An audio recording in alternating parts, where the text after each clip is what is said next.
If the fat lady isn't singing, you can hear her backstage gargling aspirin, chomping through the lockets, and applying Vicks vapor rub to her ample red and white bosom. Despite much pre-match optimism and excitement, much of which flew in the face of recent fan-led polls, a sending off after just 40 seconds was not just very Swindon-y, but pretty much typified 22-23's ill-discipline, rotten luck, glimpses of hope, but generally perceived underachievement. But we'll have plenty more of that later, along with our previewing of Saturday's clash with the Monkey Hangers in the North East and picking apart semi-final glory for Gav Gunning and the development squad.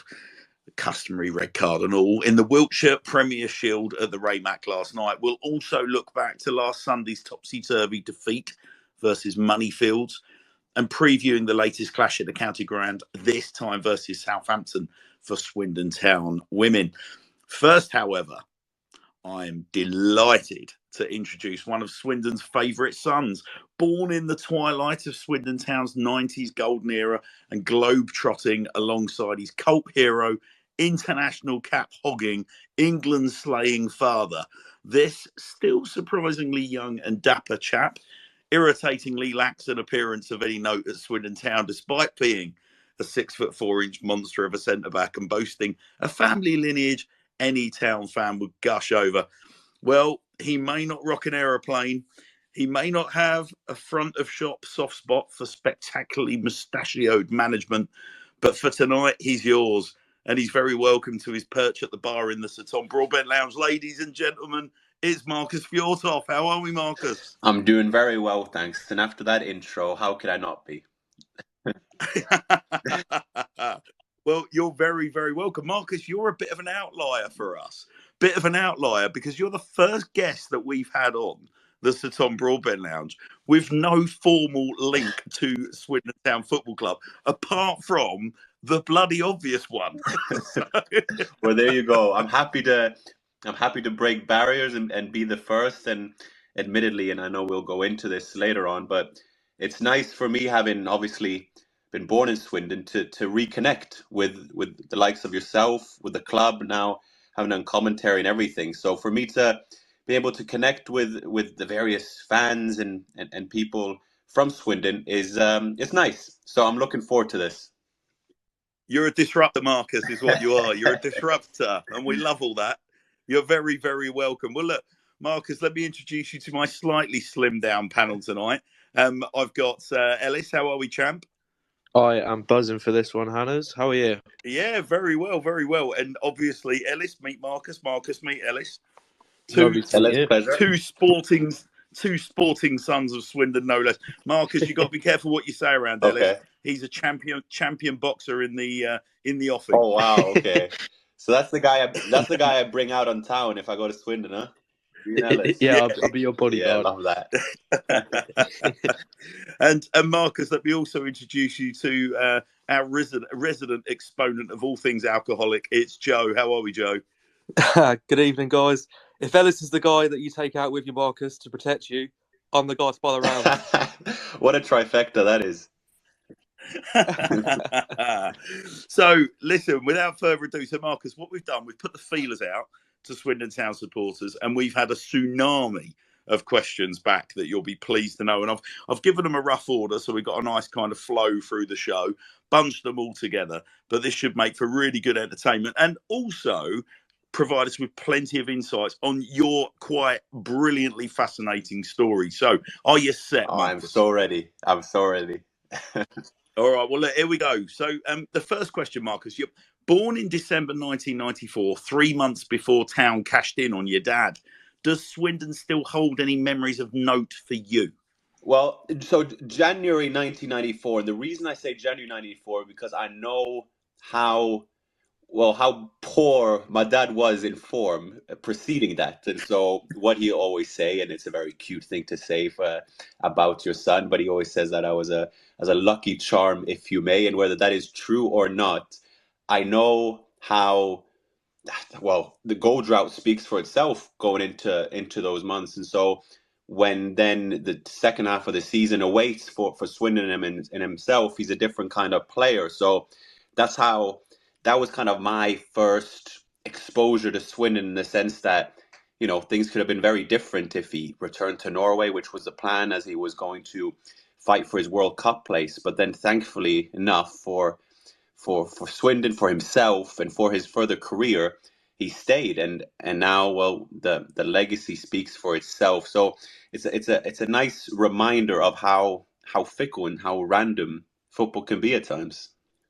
Yeah, it very much is. I mean, does Jan ever say to you, sort of, Marcus, about whether your arrival kind of settled him down as a human being or sort of shifted it? Because I know when I became a father to twins, they were my first children, and I've said to so many people, like, the kind of immeasurable changes on me as a human being, like literally overnight, that I couldn't have explained to you. I mean, newspaper headlines that used to upset me then suddenly started shaking me to the core. My perspective completely shifted on so many things.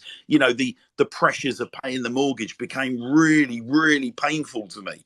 So did he ever talk to you about those kind of things in terms of how he changed when you arrived? Yeah, and when I say I can only imagine, it is because I'm obviously not a father, but hearing you speaking from personal experience. But I also know that it did something with him. I think you're able to, like you alluded to, you're able to put things in perspective, and so that combined with other variables, right? And so as a striker, you live and die by the goals, and so when he got that break, and football's funny because for players it's so much about momentum and confidence, and you'll see Swindon players this season, who have had good or bad games, but it's not a matter of them being worse at football, if put it in simple terms, but it's about the mental headspace. It's about what kind of form, confidence, momentum. It all plays a factor, and so I certainly think it played a significant factor into it, while he would also, of course, fancy himself as being the proven goal scorer he was going into it.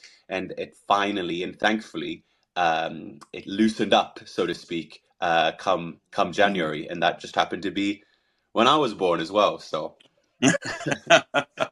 Well, yes, indeed. Listen, Joe, you've got the next one. Do you want to move us along? Yeah, of course. So, Marcus, leading on from that, obviously, talk about your first memories of Swindon as a whole. What are your first sort of memories of the sport of football? Like, obviously, it could be Swindon, can be Barnsley, could be watching Norway. Mm-hmm. What's your first sort of real core memory of the sport? I remember pretty well being a mascot for when he played at Barnsley. So that was my dad's last club in England, and the reason I remember that is because they played Manchester United, and wow. And I was about 4 years old at the time, and I remember having the ball and dribbling it from the halfway line as a mascot, and shooting against the mascot in goal and scoring, and the whole stadium cheering on. And it's funny how that sticks with you, because I was 4 years old, but I have pretty strong memories from England, and I lived there the first 5 years of my life. But I think a lot of that has to do with the fact that football is such an emotional sport, right? And it invokes in you these emotions and these memories. And so I think in large part that is why I remember so much of England. One of them being the mascot, one of them, being able to watch him play. And unfortunately, my only kind of regret is that I wasn't able to appreciate my dad's career as much as I could watching it live, simply because I wasn't old enough. But so I remember him more when he came towards the tail end in Germany and Norway. But still, I remember that pretty well in England, and playing my first games as a kid in England as well. So those are the memories that stick most to mind. And again, mostly evolving around football.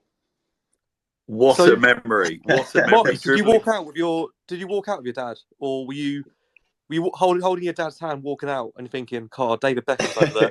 I could walk with him." The only player I actually do remember is Henning Berg, who my parents were pretty close with him and his wife at the time, and we'd go on holidays with them. So he was playing for Manchester United at the time, and at Oakwell, I believe, is the stadium. So no David Beckham. Having said that, though, David Beckham was my big hero growing up, and I'm talking infatuated. I'm talking copying his hairstyles for 6 years straight, and wanting to be him desperately. So that followed a bit later on. Did you you go ever for the wear? Beckham mohawk? Oh, everything. Oh, there's not. The only one I didn't have was the cornrows. Then I thought, no, that's a bit too far. So Marcus, did you ever wear a sarong? No, I did not wear a sarong. That is also a good question. Ellis, you've got the next one. I do. Marcus, what was the earliest sort of football lesson that you got from your dad? That's a good question.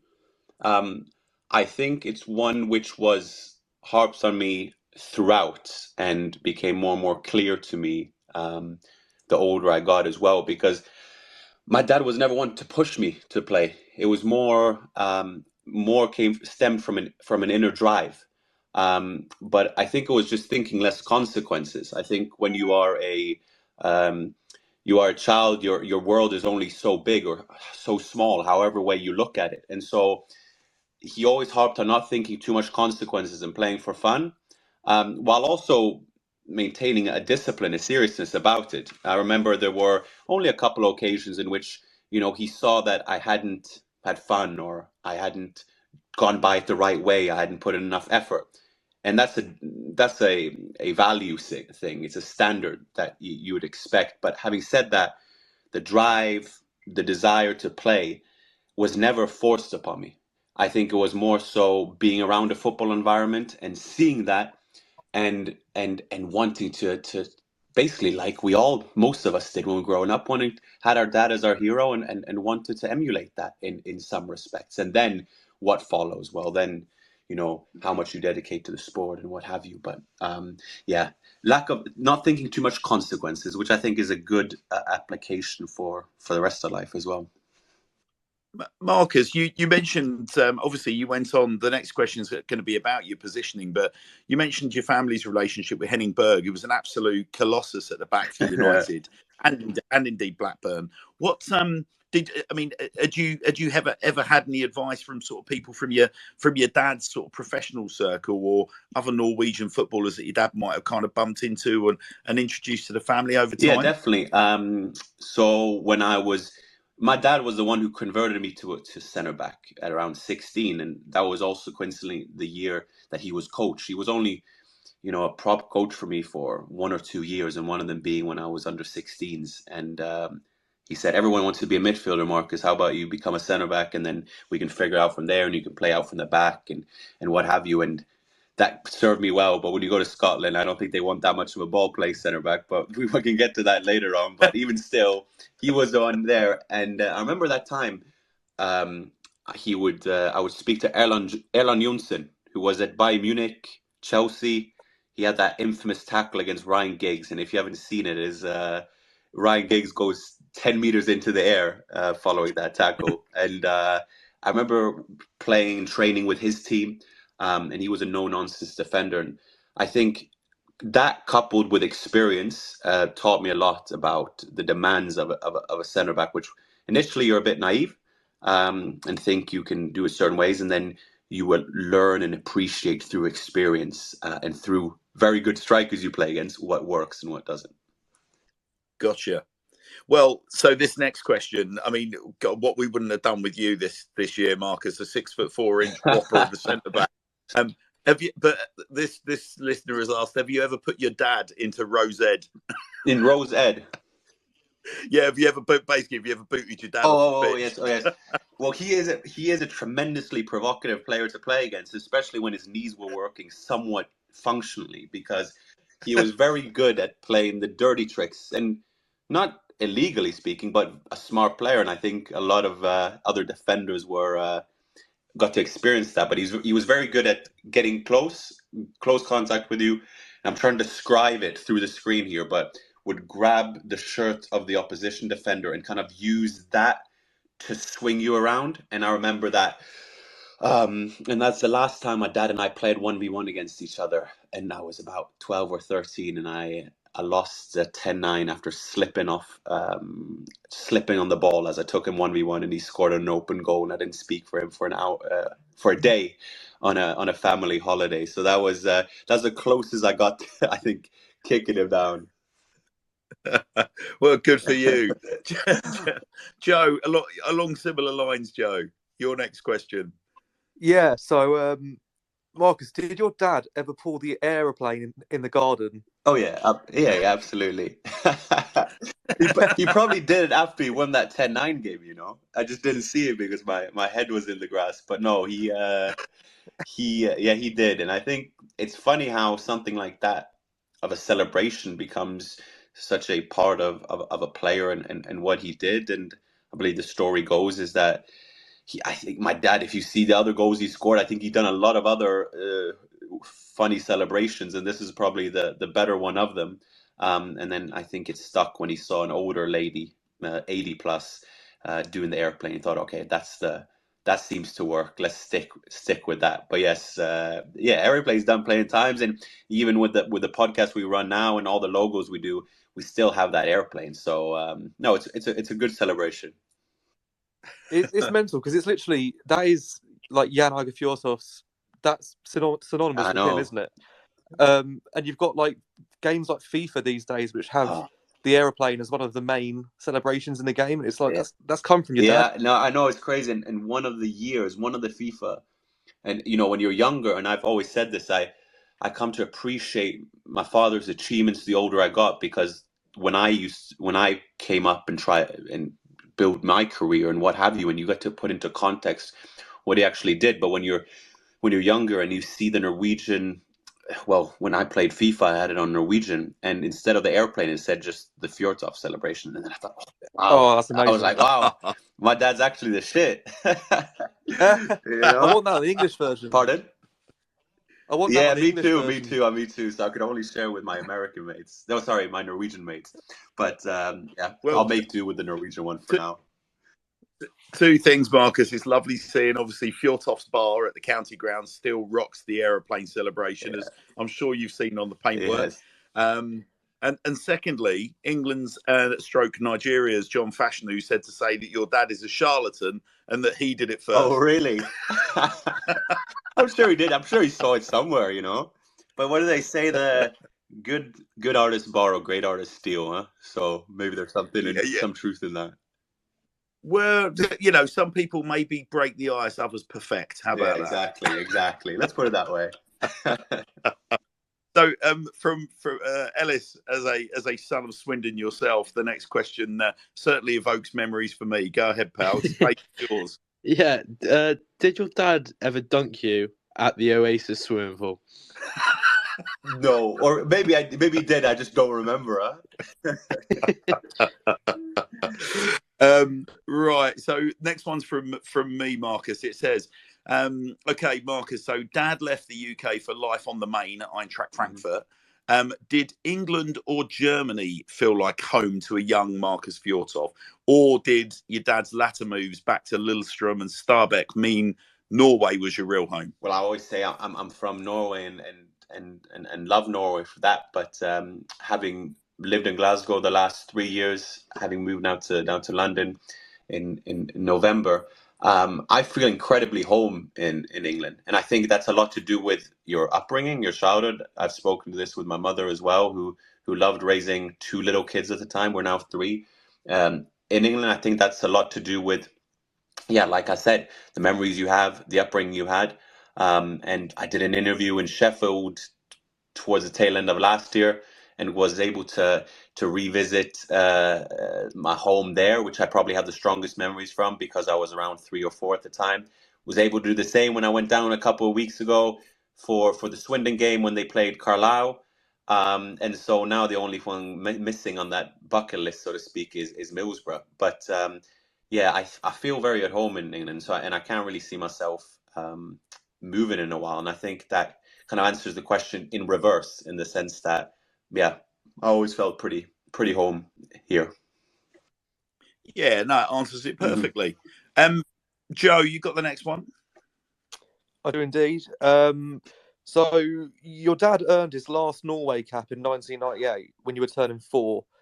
When did your dad's stature or fame really start to occur to you?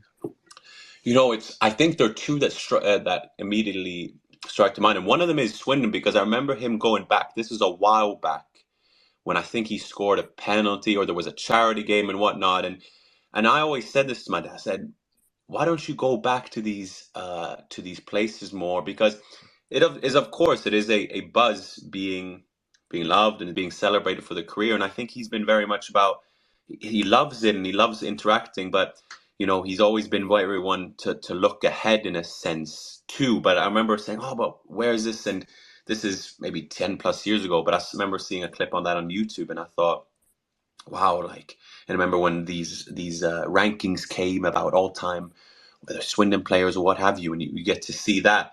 But also joining, going with him for a couple of games in Eintracht Frankfurt and seeing the love he got for that outside the stadium, and seeing that really puts it into perspective. And I think what characterizes my dad's career, which is a great skill to have, is that he's shown up at the right moments.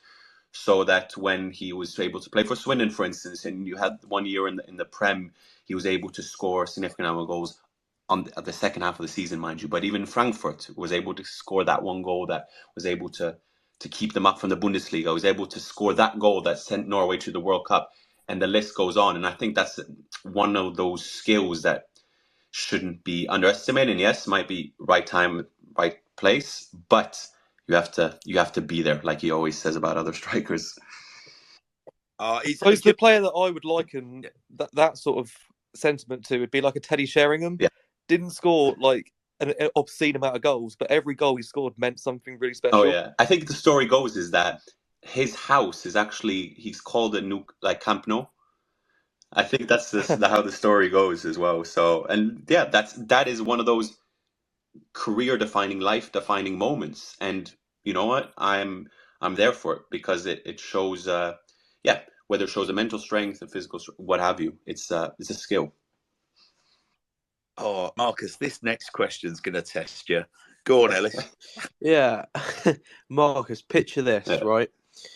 It's the FA Cup draw. Swindon, Borough, Sheffield United, Barnsley are all in the hat. Who are you most excited for? I have to answer like diplomatically now, but no, I think it's having Swindon's.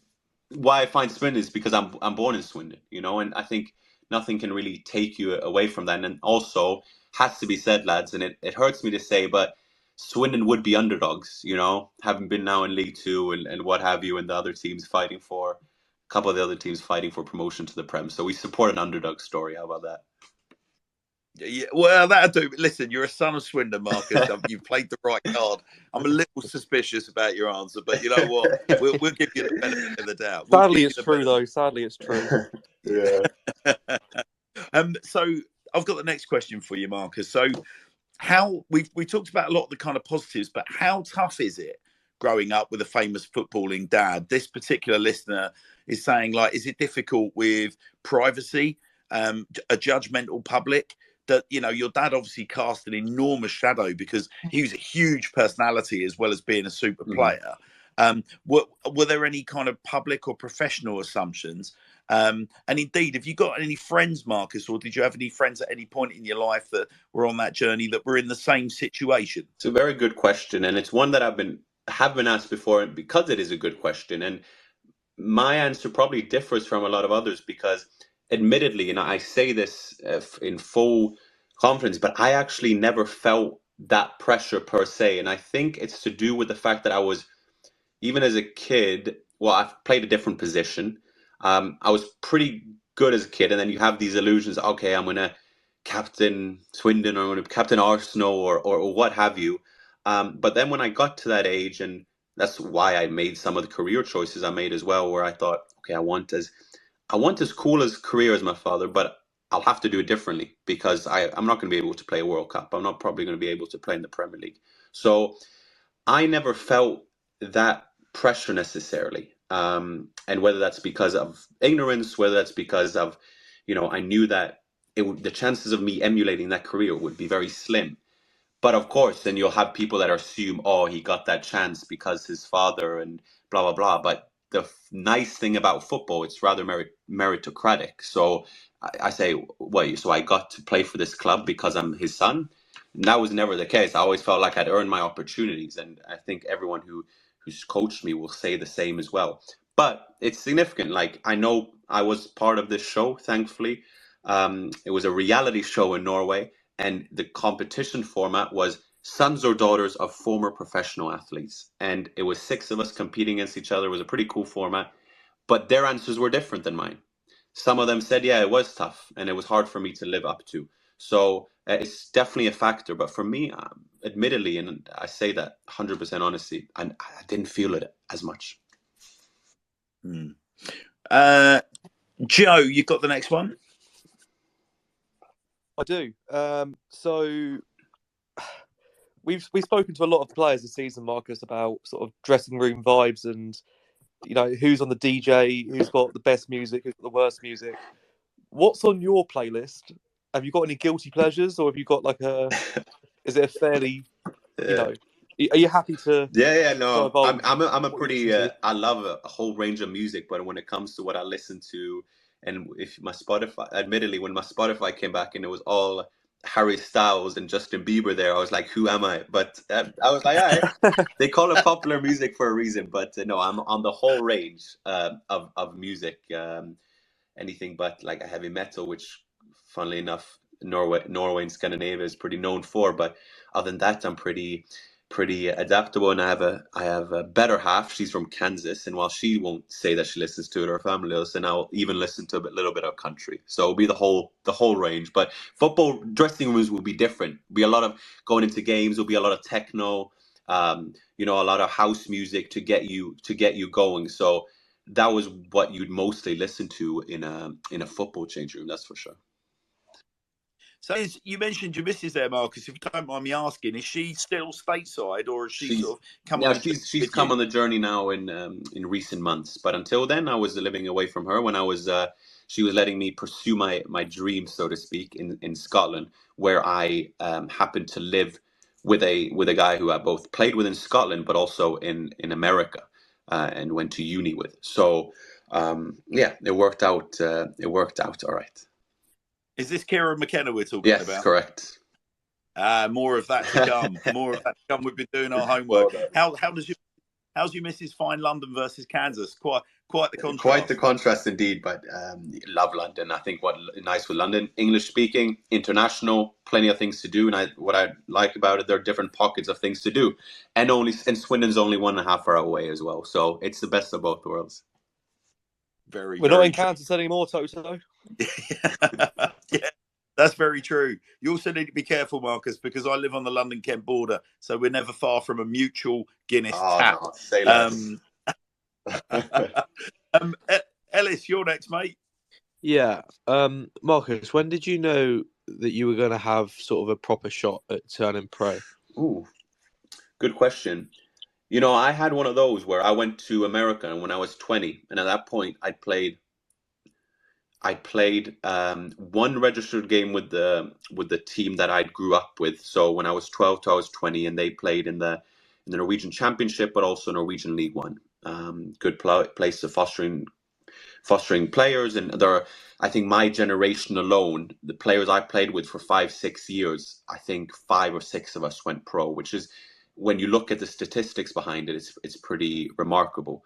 But my career trajectory dropped off a bit. So I was good as a kid, and then, you know, I just stagnated a bit, and injuries and what have you. So by the time I was 20, I hadn't that many professional games to my record. But I'd always been harped on me to get my education, and so I decided to go to America. But even then, I thought, all right, it's an opportunity for me to extend my dream. I can play, I can get my education, I can have a fantastic social experience. And let's see at the end of the rainbow, so to speak, let's see if I can get drafted. That would be the dream, wouldn't it? And so I stayed there for 4 years. And so by the time I was 24, that was when I was done with my bachelor's and my master's. Then we said, okay, am I going to get drafted or not? And I did get drafted. But even then I was realistic. I said, yeah, let's see if I make this a living. You know, I have my education and what have you. Got drafted by the Seattle Sounders, and I was their second pick, and they did the whole draft thing. So I don't know if you've seen the NBA or NFL draft, and I was in a finance class because I had to go back. I didn't attend the draft, and in the middle of that class, I said, excuse me, professor, I have to go. I just got some important news. And so what followed then was a camp. But even then, I hadn't had a professional contract to my name. I was 24 years old. And so I don't think it really hit me about becoming professional until I was 25 and signed for Hamilton Academical in the Scottish Premiership, which by now itself is a rather unconventional path, considering I went from then university football or soccer, whatever you call it, playing in New Zealand, and then getting a trial in Scotland and getting a contract offer. I will never forget, Marcus, when we saw that. I mean, I think I speak for most Swindon fans here. News of you signing for Hamilton Accies kind of got out pretty quick, and there was much head scratching in Wiltshire. So how we let that happen? Yeah, it's a really random one, and football is random. You know, there's a lot of, I think you earn your luck, but there is certainly timing there, and there's certainly circumstance. And so when I ended up living with Kieran McKenna, I'd been to university with him, and I saw that he'd signed for Falkirk in the Scottish Championship, and I thought, well, if he can play there, I can. I thought. And so I reached out to his father, who was an agent and who later became my agent. And he did a really good job in fixing me a trial with Hamilton Academical Accies at the end of March, where you don't really get trialists in. But Brian Rice at the time, and I'll always thank him for that, old Nottingham Forest player and played under Brian Clough and what have you, he said, I'll give you 3 weeks. No matter what, I'll give you 3 weeks. And it's pretty rare getting that assurance, because sometimes, well, Swindon have had players on trial, and I don't know how long they've been in there or whatnot, but most trialists, maybe they get, 2 or 3 days, maybe preseason they get a bit longer. I was able to get that at a very random point in the season, and then got offered a contract. Marcus, did you ever have any trials in England? You know what? So when I was done in New Zealand, I went to before New Zealand, after America, I went. So my situation with Seattle Sounders didn't work out. Should have probably performed better, but also there was a foreign quota and what have you. Who knows what happened? But even still, finished my masters, and I actually trained and stayed trained with the Millsborough under 23s for a month just to stay fit. And met some good people there. Went for a trial in Germany and what have you. And then I had actually, by some random connection, because I was in the proximity, they'd fixed me a trial with Gateshead. And so I played like a trialist game there. And admittedly, after I'd done that trialist game, they said, if you want to come back, there was another game. That on that same evening, I decided to go to New Zealand, actually. Interesting. Well, Marcus, listen, I laugh in the face of your retirement plans. I laugh in the face of I'm asking you this as though you still got the boots on. So describe yourself as a player, Marcus. What's your strongest attribute? That's a good question. I think I have a good read for the game, and there were certainly times where I could display that better than others. It depends which club and which fan base you ask, but I think I had a pretty good reading of the game in terms of how it played. I became eventually rather good in the air because of my physique. But I'd like to think that I played with a certain composure, but then that obviously adapts when you go from one country to the next. If I was in America, I was rather ball-playing centre-back, was able to break lines and get forward and score goals. And then I go to Scotland and I changed my playing style because the demands there, the level certainly as well, and the style was different. And that in that way, you have to adapt as well. So little mix of both. Physically speaking, but also I'd like to think myself as a rather technical defender as well. However, I've inherited, so to speak, in lack of a better word, my big thighs from my father. So I wasn't ever the fastest player. I wasn't slow, but I was never the fastest either. Obviously the summer's a long time, Marcus, but if there was the right offer that was to come out the blue this summer, would you consider it, or has the ship sailed? I'm just so happy with my next move, and I say that because part of it is I love the competing, and now I play five-a-side, and I love that competing element. But admittedly, and I say that, I think a lot of players feel the same thing. I know they feel the same thing, but when you win, when you score, it's the best feeling in the world. And you've earned that through training. It's those little moments through training, through sacrifice. But a lot of, lack of a better word, shit you have to deal with as well. And so it's actually rather imbalanced in terms of the amount of shit you have to deal with the upside. But the upside is the best feeling in the world. No matter what, nothing can beat it. It's like a drug.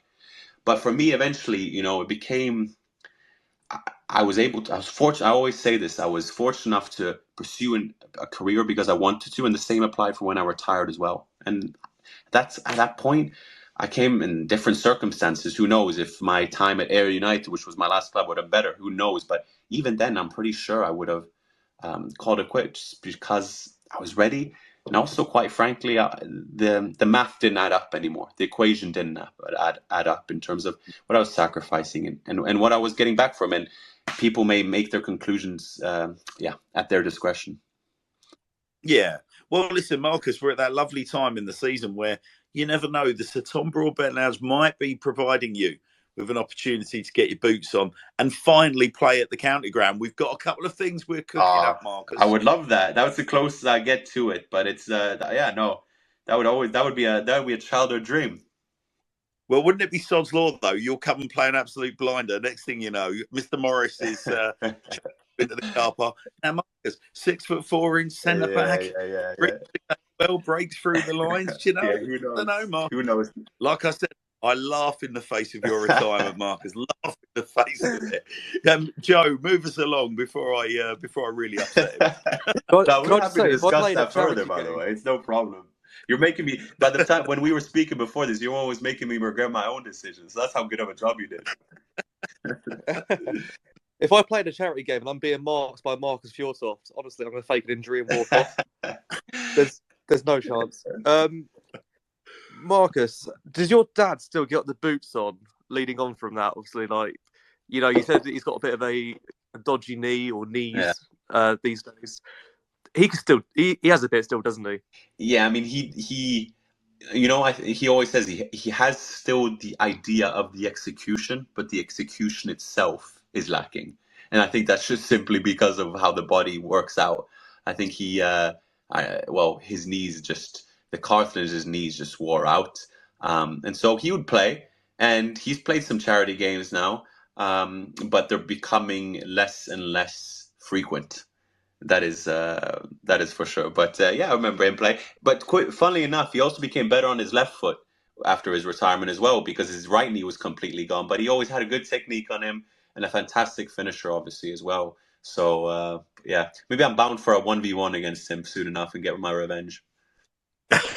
We can bring him on like an NFL kicker, just penalties and free kicks. Yeah, exactly. Hey, it works for Zlatan, right? Why can't it work for Jan Aage? Exactly. Well, you got Charlie Austin now, so you don't have to worry. Yeah, well, that's very true. But I quite like the idea of Charlie Austin and Jan Aage Fjortoft. Oh, what a matchup that would be. Speaking of strikers as well, you mentioned there, Marcus, that you played for Ayr United. Yeah. Did you come across Tommy Adeloy? Yeah, I played with him. So he was my, he played that one season, and he was our top scorer that season. So, Tommy was our best player, voted best player. But like I had alluded to earlier, I think a player needs confidence. They need momentum, and Tommy will look at that and think, okay, what can I do? But then there are obviously external factors as well, which I'm not all too familiar with. But looking at the minutes he's got and everything, I would have loved to have seen him getting more chances because I know what he's capable of. But of course, you need maybe a more run in the team and what have you. But at his best, he is very, very good. This is something that Hannah says all the time, isn't it, Hannah? You know, you first saw him in pre-season and watching in the warm-ups, you would always stand on the edge of saying, you know, he's probably one of the best finishers at the club. I mean, listen, Marcus, so I retired. I used to play a decent standards of like non-league football as a goalkeeper. So I look at strikers through a certain lens and when Tommy was, I mean, he'd hardly had any minutes, but he was getting a really kind of rough ride from some sections of our supporters. I couldn't understand it because what I was seeing in the warm-ups from him, for example, was, you know, his finishing was clinical. his timing, his arrival at the ball, the way that he kind of struck through the ball. You know, like this guy's a problem for a goalkeeper, like a problem, because he strikes the ball like early before a goalkeeper gets a chance to set. He finds the corners, you know. And I, you know, so yeah, I mean, I couldn't quite. I mean, I was delighted for him, you know, when he got his goal against Newport, like really delighted. And the fans now, we had a player called Alan Reeves, big centre half, Marcus, going back quite a few years. And Alan went through a similar period of our fan base where he went through a very, very difficult phase where he just struggled to win them over. But just through persistence and he kept trying, just kept doing the right things, eventually became a bit of a cult hero. Interestingly, Tommy gets a lot of support from the town end at Swindon. A lot of people singing his name, a lot of people, and there are some media outlets that actually think it's the Swindon fans taking the mickey out of him. But I mean, I stand in the town end, as does Ellis and Joe, and we assure you, like, there's no sarcasm there. It's just people really now. I think he's got to that stage where he's really been through the ringer. You know, they just really want it to work for him. Well, I'm glad. It's interesting to hear that from a goalkeeper's perspective as well. When I obviously trained with him for a year and played with him, and he's a really good guy and one I really get along with. And I met up for dinner with him after the game as well, and we talked through the situation. And of course, it's frustrating for a player. You want to play and you want to score. And I don't know too much of the situation itself, but I've seen what he can accomplish, and I've seen him in the Scottish Championship. I've seen him against Scottish Premiership opponents as well. So of course, you want to give someone like that a run of games, and without going too much into it, but he's a different type of player that I think Swindon have got as well, which I think you can utilize at the right moment. So yeah, let's see. Well, Marcus, Ian McKinley from Ayr up in Scotland said to say, "Hello, Marcus, you're the GOAT." I feel like that's one of those sarcastic ones. Well, I don't know. No, I don't think he's being sarcastic. And Jason's tweeted, just to extend on Tommy, Jason's tweeted us to say, Tommy will grow with more confidence the more he plays. He's a grounded guy. He just needs the fans behind him. And I think we're all pretty much in agreement in that. He just needed that goal to go in, the one-on-one against Barrow away. Yeah. If that goes in early in the season, you know, the first goal off his shoulders early on in the season, it's a massive weight off a striker that's never played EFL football. So it's a funny one. It's about, like I said, like when he signed for Swindon, he took over the number 9. I said no pressure from it, because obviously with the 9 and the Fjortoft or what have you, but it was it's the goals that striker lives and dies by them. But goals is, you know, it's tough, and so I hope he stays at it, because that's the only thing he can control at the moment. It's the hardest job in football, putting the ball in the back of the net. It's harder than destroying, just trying to be destructive, so to speak, as a centre back. While that has its challenges, ultimately, you know, it's the goals that we strive for. So Ellis, this next one, I'm really, really looking forward to this. As someone that I used to spend in a former business career, Marcus, I spent a lot of time stateside. Yeah. I'm really looking forward to your answers to Ellis's question. Right, so I've got sort of a couple questions in there.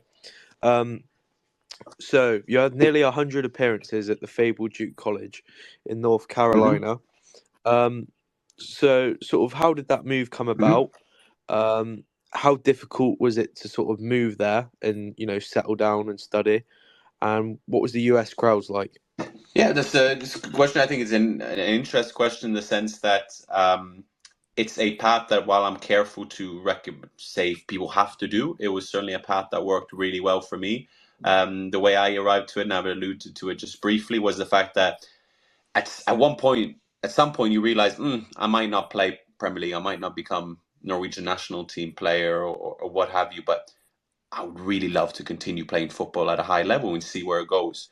Because my one criticism and I get it, it's competitive, but if players don't make it here when they're 16, they've kind of given up and they say, oh, well, what now, type of thing. And some players developed at different career trajectories than others. And I was certainly one of the ones on the later side.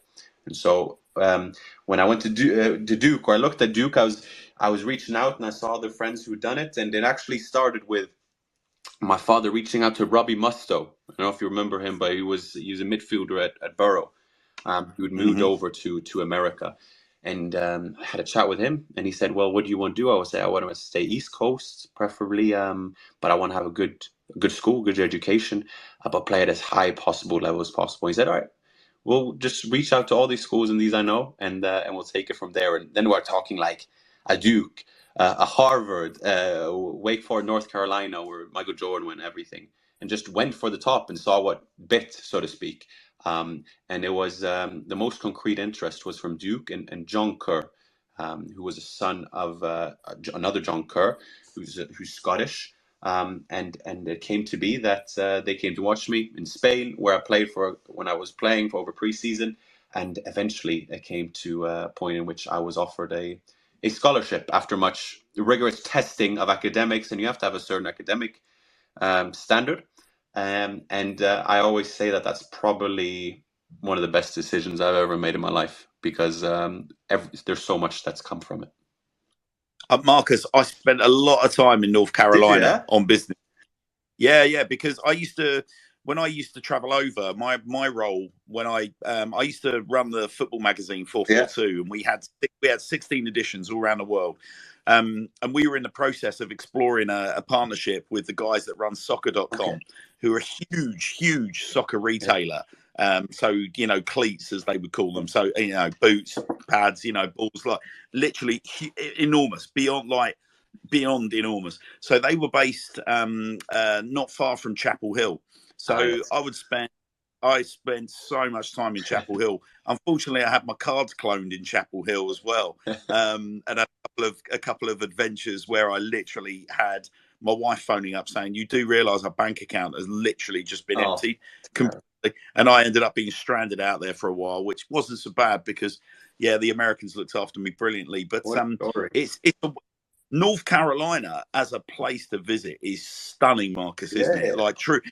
Those places you don't necessarily hear a lot of Brits thinking about going over there for holidays, but Chapel Hill is real kind of frat house culture. Yeah, very much so. And then, North Carolina, you don't know too much of it. I didn't know too much about it either, but a lovely climate. I think it's a popular place for people to move to as well. You got Chapel Hill, like you say, 50 minutes away. You've got Durham and where Duke was. Really lovely areas, and you went on Chapel Hill campus, which is a state school, so it's bigger, but these campuses are lovely. The weather, the climate is lovely, and I always had a fondness for Americans as well, and testing out that, and kind of it scratched my itch in a way. But I'm glad you enjoyed it, and it was I was there for 4 years, and it's fantastic, and you get to immerse yourself in the it's incredible, the school spirit. And so becoming whether you follow March Madness now or not, but the rivalry between Duke and UNC, which is one of the greatest sporting rivalries in America, led by the iconic Coach K, who retired a couple of years back, made it into this fantastic experience where I was able to get fantastic academic exposure. And I always say that I would probably never be surrounded by more brilliant minds than I was on that campus. A football experience. And to answer your question there, I believe with you, Ellis, asked about the fans and stuff, it's still growing. So it would be depending. Some schools have a greater soccer following than others. We had a great basketball team, a pretty good American football team. So we would have less, but then we'd go and play these rivalries against UNC, and you'd have 3,000-4,000. So it varied, but it was a fantastic experience. Did you ever try your hand at American sport, Marcus? No, I did not. If you saw the size of the people you'd come across on campus play American football, you'd give up on that dream pretty quick. Have you got any crazy US college stories, Marcus? Well, of course, but I think, whether naively is for sure, but I joined a fraternity at college, and so I don't think I knew exactly what that entailed, but to put it this way, there are some rigorous processes in which you have to be admitted to a fraternity, and so that was tough, but no, it was. Now I have a fantastic amount of friends through there. Was able to, when you experience those stereotypical college experience, I was able to experience those too, and so it was kind of an absurd experience in which you're able to look at yourself from afar and say, wow, like this is exactly what I was hoping for from a college experience. Yeah, for sure. The mind boggles, Marcus, but I think what goes on campus stays on Yes, campus. exactly. We will move along swiftly with Joe's question. So, Marcus, true or false? There are 190 fjords in Norway. Yeah, well, there might be, yeah. What do you reckon, true or false? You asked me. I reckon fjords. False. It is false. There are actually 1,190, the highest density in the world. Really? Well, I'm glad I passed my Norwegian citizen test there. You've just lost a passport Yeah, there. exactly. Close to. No, a lot of fjords. And so Fjortoft is actually a name of an island, and which is situated between or at or in or around fjords as well. So that's where that name comes from as well, Fjortofta, which is close to where my dad was born as well, which is just on the topic of density of fjords, an incredible place to visit. So, just for the listeners that have got no idea what a fjord is, I've just had to Google it, so I'm one of those. Can you explain to us what exactly a fjord is? Well, I would just assume in very simple terms that it's just this narrow water passageway between two mountains is my very simplified description that goes inland. I mean, according to Google, a fjord is a long, deep, narrow body of water that reaches far inland, often between mountains. Which is pretty much word for word. Hang on a minute, Marcus. I actually have my phone on my on my thing here. Well, I'm very pleased with that. You can have your Norwegian passport back now. Thank God. Right, so we had a little dip there back to European territory, but Ellis is going to swing us back stateside with this. I am indeed. It's a sort of another three-parter, but you touched on it earlier. Being in the draft. How is the draft? Is it sort of nerve shredding? What is the scale of the draft? Like, is it televised? A bit like NBA in America. And how did you find the MLS? Mm-hmm. So I was drafted, and before I did the draft, I came off a season in which lasted, and they're changing it now, but lasted from August till November. Or December. That was the extent of the season, depending on how far you came. Thankfully, we did well enough. We were top 5 in the country, and I was captain. So it got noticed, and then followed the combine, which is, whether you're familiar or not, in which you congregate the quote unquote best players from that season and what have you, and you play games and you do some physical tests, which it borrows from the NBA and NFL concept. Now, whether that applies as much to football as it does the American football and NBA, I don't know. But first of all, I did. You did sprints. You did a vertical test and a jumping test or what have you. Didn't help my case that I went right after the fastest in the combine, so that wasn't the greatest start to the combine. But even still, 5 days we were at a hotel in Orlando, Florida. Played all our games at Orlando's stadium. 3 games in 5 days, and I roomed with a player I played with, you just be put together 4 teams. We were Team Nemesis, and they'd set it up, and you'd get your shirts and your numbers, you'd play with players you never really played with before, and it's a funny combination because you're obviously there for yourself. You're trying to impress these scouts from every MLS club. While at the same time, you know that you're no better than your team, in the sense that you want to play well with your team. So that was a tricky balance to find. And even before that, I'd gone to a combine in Las Vegas, which was an unofficial combine just to get ready for it, where it hadn't gone as well. And my coach actually at the time for that team in Las Vegas was none other than Greg Berhalter, the U.S. men's national team coach, who was with Columbus Crew at the time. So going into that, based on your performances, game 1, I heard someone got invited to this sounds very creepy in a way, but you were invited to hotel rooms, and so these coaches and staff would invite you into the hotel rooms depending on your performances. And day one, he's been called in, he's probably going to be prospective number 3 draft pick, and blah blah. Didn't happen for me first day, and then I scored on the second day, and then I had 2 interviews. I got a text message, come to this hotel room at that time, and the 2 clubs were Real Salt Lake and Seattle Sounders, who just won the championship. And so Real Salt Lake, I sat on a high chair with 6 people around me with 2 cameras in my face and them asking me personality questions, while the Seattle Sounders was a bit more relaxed, but even still.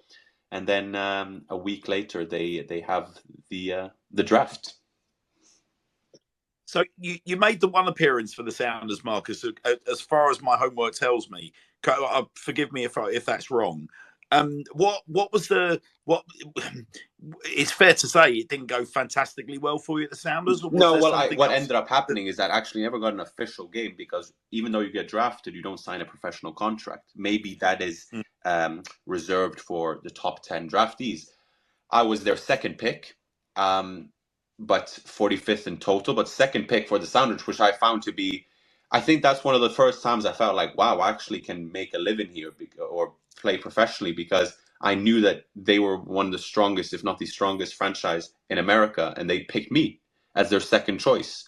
And I was in the first 2 rounds, which was televised, and it would be on ESPN and they'd cover it, and then and then they came up and the commissioner said that with the 45th pick, Seattle Sounders pick Markus Fjortoft. And then it's one of those where you feel like, again, you're in a movie a bit, because it's one of those, it feels good to be recognized as such. And so then your people say, oh, welcome Markus Fjortoft, blah blah blah, but then the buzz lasted for 2 minutes, because then I'm thinking, well, I have a master's to finish, how do I do that? I'm gonna have to fly out. And so I flew out to Seattle, to San Diego, to Arizona, and where I coincidentally found myself roomed with another Norwegian they'd signed in Magnus Wolff Eikrem, who's now at Molde, who'd played at Cardiff and what have you. And through those, they decided to not proceed. And, one of them being a foreigner. You are a foreign, the quota. At the same time, I take full recognition that the fact that I could have performed better as well. And so I went back to Duke and I finished my master's, and I'm glad I did, because having that education, I think, is important, and I was able to still pursue a career. Well, look, we'll swing you back away from Seattle and back over to Scotland. So Green at Morton, the Ackies, Ayr United. Obviously, you've explained to us how you've ended up in Scotland and why you ended up playing there. But can you describe the life of a lower league pro north of the border? And indeed, can you tell us what's the worst thing you've ever eaten in Scotland? Well, I have a couple of times they'd insist that we do these shoots. Ian from Ayr is listening in, Ian, and I hope you don't take offence. No, but I have these shoots where they insist I eat the haggis and I eat the black pudding. Black pudding I actually grew to like, but the haggis maybe less so. But you know what? I loved Scotland, and for all its ups and downs on the field, and I had some great memories, some less memories. That's the life of a footballer. The Scots, and I know I'm generalizing, but in a positive way, I loved them. I loved the changey. I loved. I think when English players came up north to play, they would be able to put it in greater perspective. But I think it's just a different dynamic. I think players take themselves maybe less seriously, and so you get this great camaraderie, and then you get this honest and diehard way of playing as well. Joe, you've got the next one. I do indeed. We touched on it a little bit earlier on, about sort of opportunities playing in England and whatnot. Was a move to Swindon ever on the cards at all? It was never concretely speaking, but I will admit that I always had that in the back of my mind. I thought, oh, how cool would that be if I could? And I think it's one of those. My dad, we discussed it. I said, "Oh yeah, it would be cool with Swindon, wouldn't it?" And he said, "Yeah, that would be cool." And my only perhaps regret is a desire I had was to play English Football League. And then you have to earn that opportunity. I'm wary of that as well. And I will, of course, back myself and say that I think I could contribute with something. I think the football being played, I think the qualities needed to play League Two, I could have dealt with, and people will have their opinions that differ or agree with that. I just think that maybe I didn't believe in it enough myself. You know, I would have been happy to go on a trial or something, but maybe, or I didn't concretely propose that, but it didn't go the other way either. So that it was kind of left at that. But you know, I would have loved to have played Football League. I would have loved to play English Football League, because I always said that when I went back to Scotland, I said, oh, I've gone full circle, because my dad used to play in the UK, but I would have loved to have played in England as well. There's something special about it, but it was never something that was concretized. Honestly, if you'd have been on trial at Swindon, and word got out for a friendly game in pre-season that we knew that Jan Aage Fjortoft's son was wearing the red and white at Swindon Town, you'd probably give out 200, 300 extra fans on top of the gate to come and see that. Yeah, that would have been the peak. We'd sell. No, it was. I think it's one of those though. It's hard though, lads, isn't it? Because I'm also wary of the aura, the legacy by which my father commands as well. When obviously I'm a different position and what have you, but you know, it would have been tough living up to that. But that didn't ever play in my mind. I think I would have loved to have done it. Would have loved to have felt, and I love it now that the capacity by which I can be connected to you guys, to the fan base, and being able to follow the team a bit, doing commentary as well. Yeah, I loved it, and it was something I always had in the back of my mind. But maybe if my career trajectory would have been a bit different, you know, I was always wary. That's why I stayed 3 years in Scotland, played Scottish Premiership, and I thought, okay, I'm back myself. I want to play more. Then I did well, and you know, 6 managers in over the course of 2 seasons, and maybe, you know, me not showing up the right moments, showing up at other moments, it plays in. You know, football is fickle, and there's circumstances in place as well. Can you imagine scoring a header at the town end and busting out the airplane? I think I just would have retired after that, you know. But admittedly, admittedly though, I you know, I think it's one of my father's become more emotional over the years, but I think when I scored my first professional goal for Morton, I did the airplane celebration. I just did it briefly, but enough for him to see. And this was over COVID, so it was streamed, and there was no fans, unfortunately, there. But I scored on a header, one of the better goals I had, and I did the airplane, and that was a full circle moment, and it's one of those moments I probably look back with most fondness. We are going to try and find a picture of you doing that, Marcus. We'll try and get it. Yeah. You should try. I'll see what I can find. So you talked about being on the back of things in the back of your mind, but now Ellis wants to know whether or not you got something hanging up in the back of the wardrobe. Yeah, Marcus, do you own a Swindon Town shirt? The only Swindon Town shirt I own, Ellis, is my very first football shirt that I had when I was less than a year old. That's the one I have, and I still have that one in my wardrobe back in Norway, actually. That is more than good enough. Well, how about this one? International football fandom, Norway or England, Marcus? Yeah, Norway. I have to go Norway. That's my home country. But England, Norway haven't been, and now it looks like again we are not going to go to another championship. We haven't been to one since the year 2000. So by default, but also because we love England, England's always our team in the championships. That's a good number 2. Yeah, the Scots didn't do you any favours, did they? And they didn't at all. When did they become that good? Honestly, but yeah, we missed obviously our star man. So now again, just 2 games in, and it looks, you know, we're desperate to go to one. But I think Norway's national team is a bit, you know, for the common observant, they think, oh, we have Haaland, Ødegaard, but unfortunately, if you look at our going further back in the field, I don't think we're strong enough. Unfortunately, I wish I was good enough to play for the Norwegian national team, because I think they need a bit more presence in the back there. All right. Well, okay. So look, we're starting to enter the anchor leg now of these questions, Marcus. We're almost there. Joe's going to test your Norwegian trivia again. Oh. Yeah, I'm acting like the Home Office here, aren't Yeah, Um, exactly. I? Marcus, not a lot of people know there's a Norwegian royal family. Can you tell us who currently sits on the Norwegian throne? Yeah, Harald and Sonia. What number, Harold? The well, it depends. I'm trying to sixth, That oh, was close. that fifth, close. You shaved the bar with that one. is it Yeah, fifth? it is the Yeah, fifth. Yeah, yeah, it's the fifth, isn't it? Yeah, I you can have should your know that. passport still, but we're taking a page out of it. Yeah, yeah, fair enough, fair enough. Uh, Ellis, move us along. This is another good one. Yeah. What's your craziest supporter encounter story? Ooh, craziest encounter story. You must have had a couple up in Scotland, Marcus. You must. Oh, let's see, craziest encounter story. You know what? I think I've always come across. I've gone along with fans pretty well, and so yeah, I think it's just fans asking for stuff, and that's little kids, and that's them wanting stuff, and so I remember when we stayed up with Ayr United last game of the season, and they stormed the field, and they'd ask for everything from shoes to shorts to boxers, almost to the shirt and everything.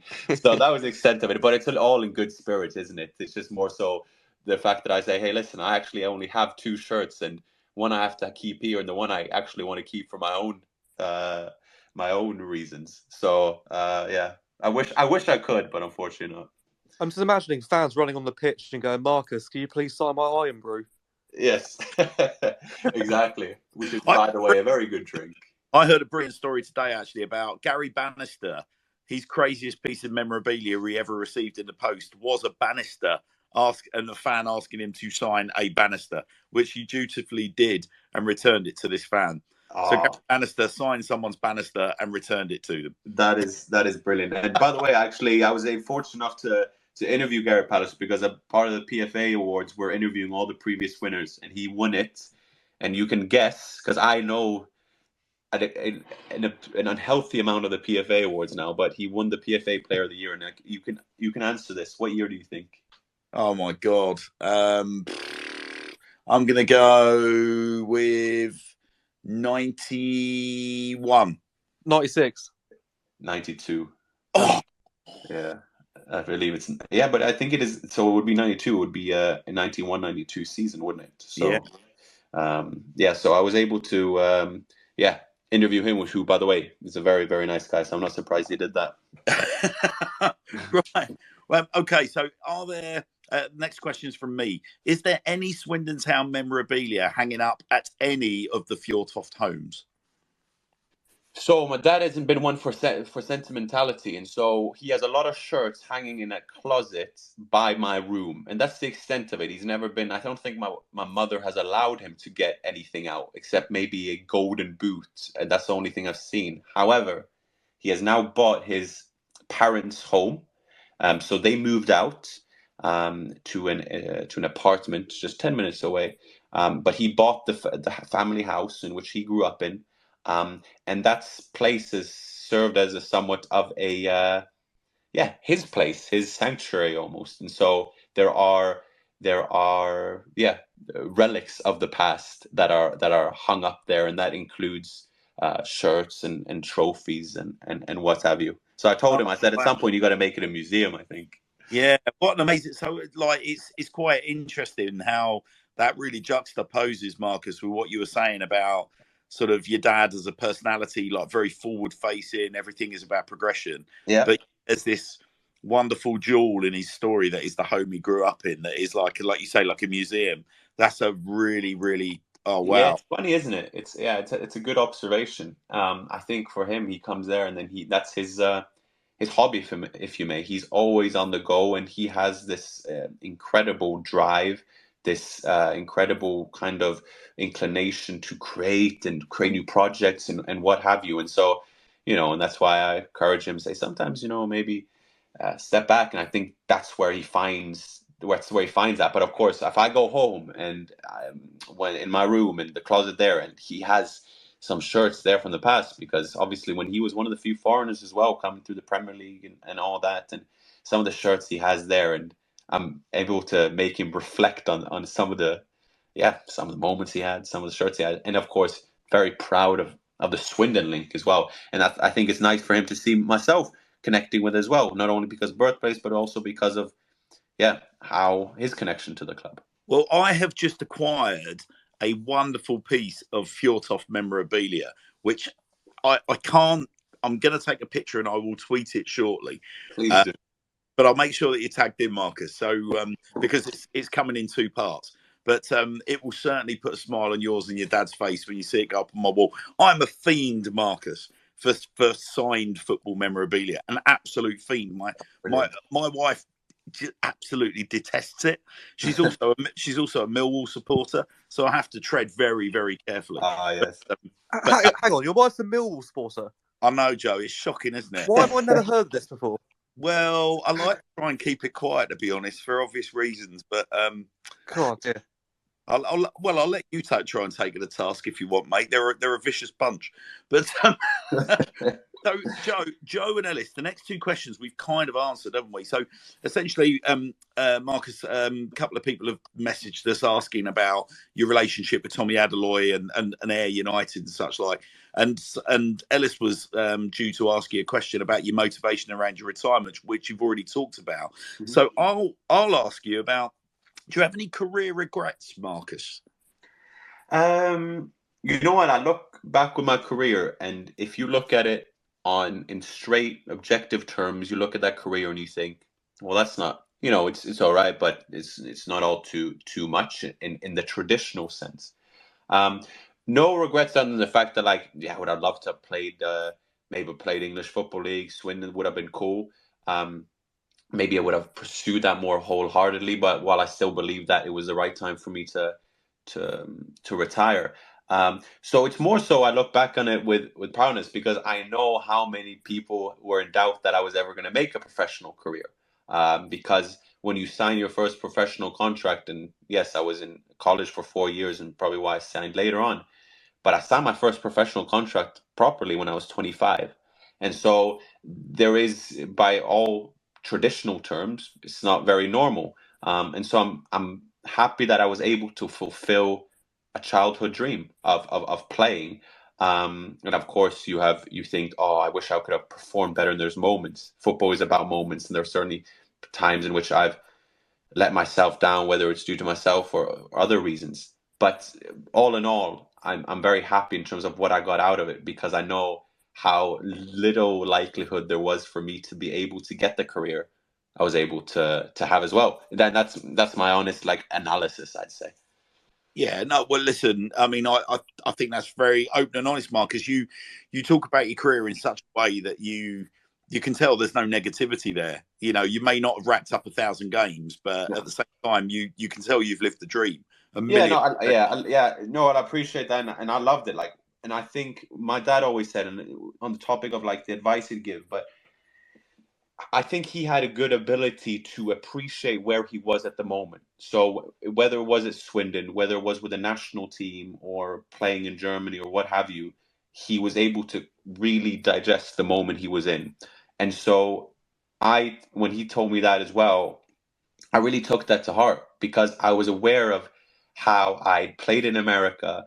I played in New Zealand, where football was still in its infant stages, if I'd say so. And then I find myself merely a half year later playing at Ibrox and playing against Jermaine Defoe, and I'm thinking, wow. And that was fun for 2 minutes before you realize you don't have the ball the entire game and you're just defending and you end up losing rather heavily. But even still, I was able to play Rangers Celtic, and I still remember that moment because I was aware of it in the moment. And so it's just a point of gratuity, really, because I know, where I was, in a sense. Yeah, no, 100%. Well, I mean, Joe, look, the next question, again, we kind of know it was a question about where are you living now, Marcus, but we kind of got that answer. But Ellis has got another one of these wonderfully loaded questions for you. Love that. Yeah, I always get the big questions, but yeah, we'll start off with this one. So you've obviously done co-commentary with BBC Wiltshire. How did that opportunity come about? And was it weird staring down at the county ground? Well, to answer your last question, it was special for me to go back because I've seen my father's goals. I've seen the pictures there and everything. And so to find myself there and finding myself, funnily enough, to the way to the stadium, and I'm driving down with my missus, and I find myself in this weird part of the road, and I realized mid-journey, I was like, this is actually the magic roundabout. This is the one they talked about throughout my whole childhood, what have you. And it was exactly, if not more, answering to its expectations. So be able to go back down memory lane, if you may, and revisit a part of my childhood that I don't remember as well because of my young age. That was special. So going back to county ground was special. As to how it came about, I think I found myself on a Swindon thread or a conversation, and then someone suggested or what have you, and then Andrew from BBC Radio Wiltshire had reached out and asked me if I wanted to try it out, which I really appreciate in terms of him giving me a chance. And so I did my first game away to Sutton United, which ended in dramatic and unfortunate circumstances. But I loved it, and I loved, as part of it, researching it, part of familiarizing myself with the team in even greater degree. And then I was able to be invited back, and I'll go back next month as well. So it's something I really enjoy, and being able to follow the team, and then it's like, how do you find your voice? What can I contribute with? And that's always an interesting exercise as well. Did you have a lump in your throat, Marcus, as you're looking down on the pitch, knowing that, like sort of visualizing your dad's goals and things like that? I mean, is that something that you experienced, or were you a little bit more pragmatic? Well, after I met you, my nerves were settled, after I met you in the stadium. Glad yours were. Yeah, exactly. No, but I actually did try to force myself to think that a bit and thinking, okay, that's the stand where you scored that, because that's, you live for moments and living through those memories, so to speak. And so, yeah, it's something I was able to put in perspective and think, okay.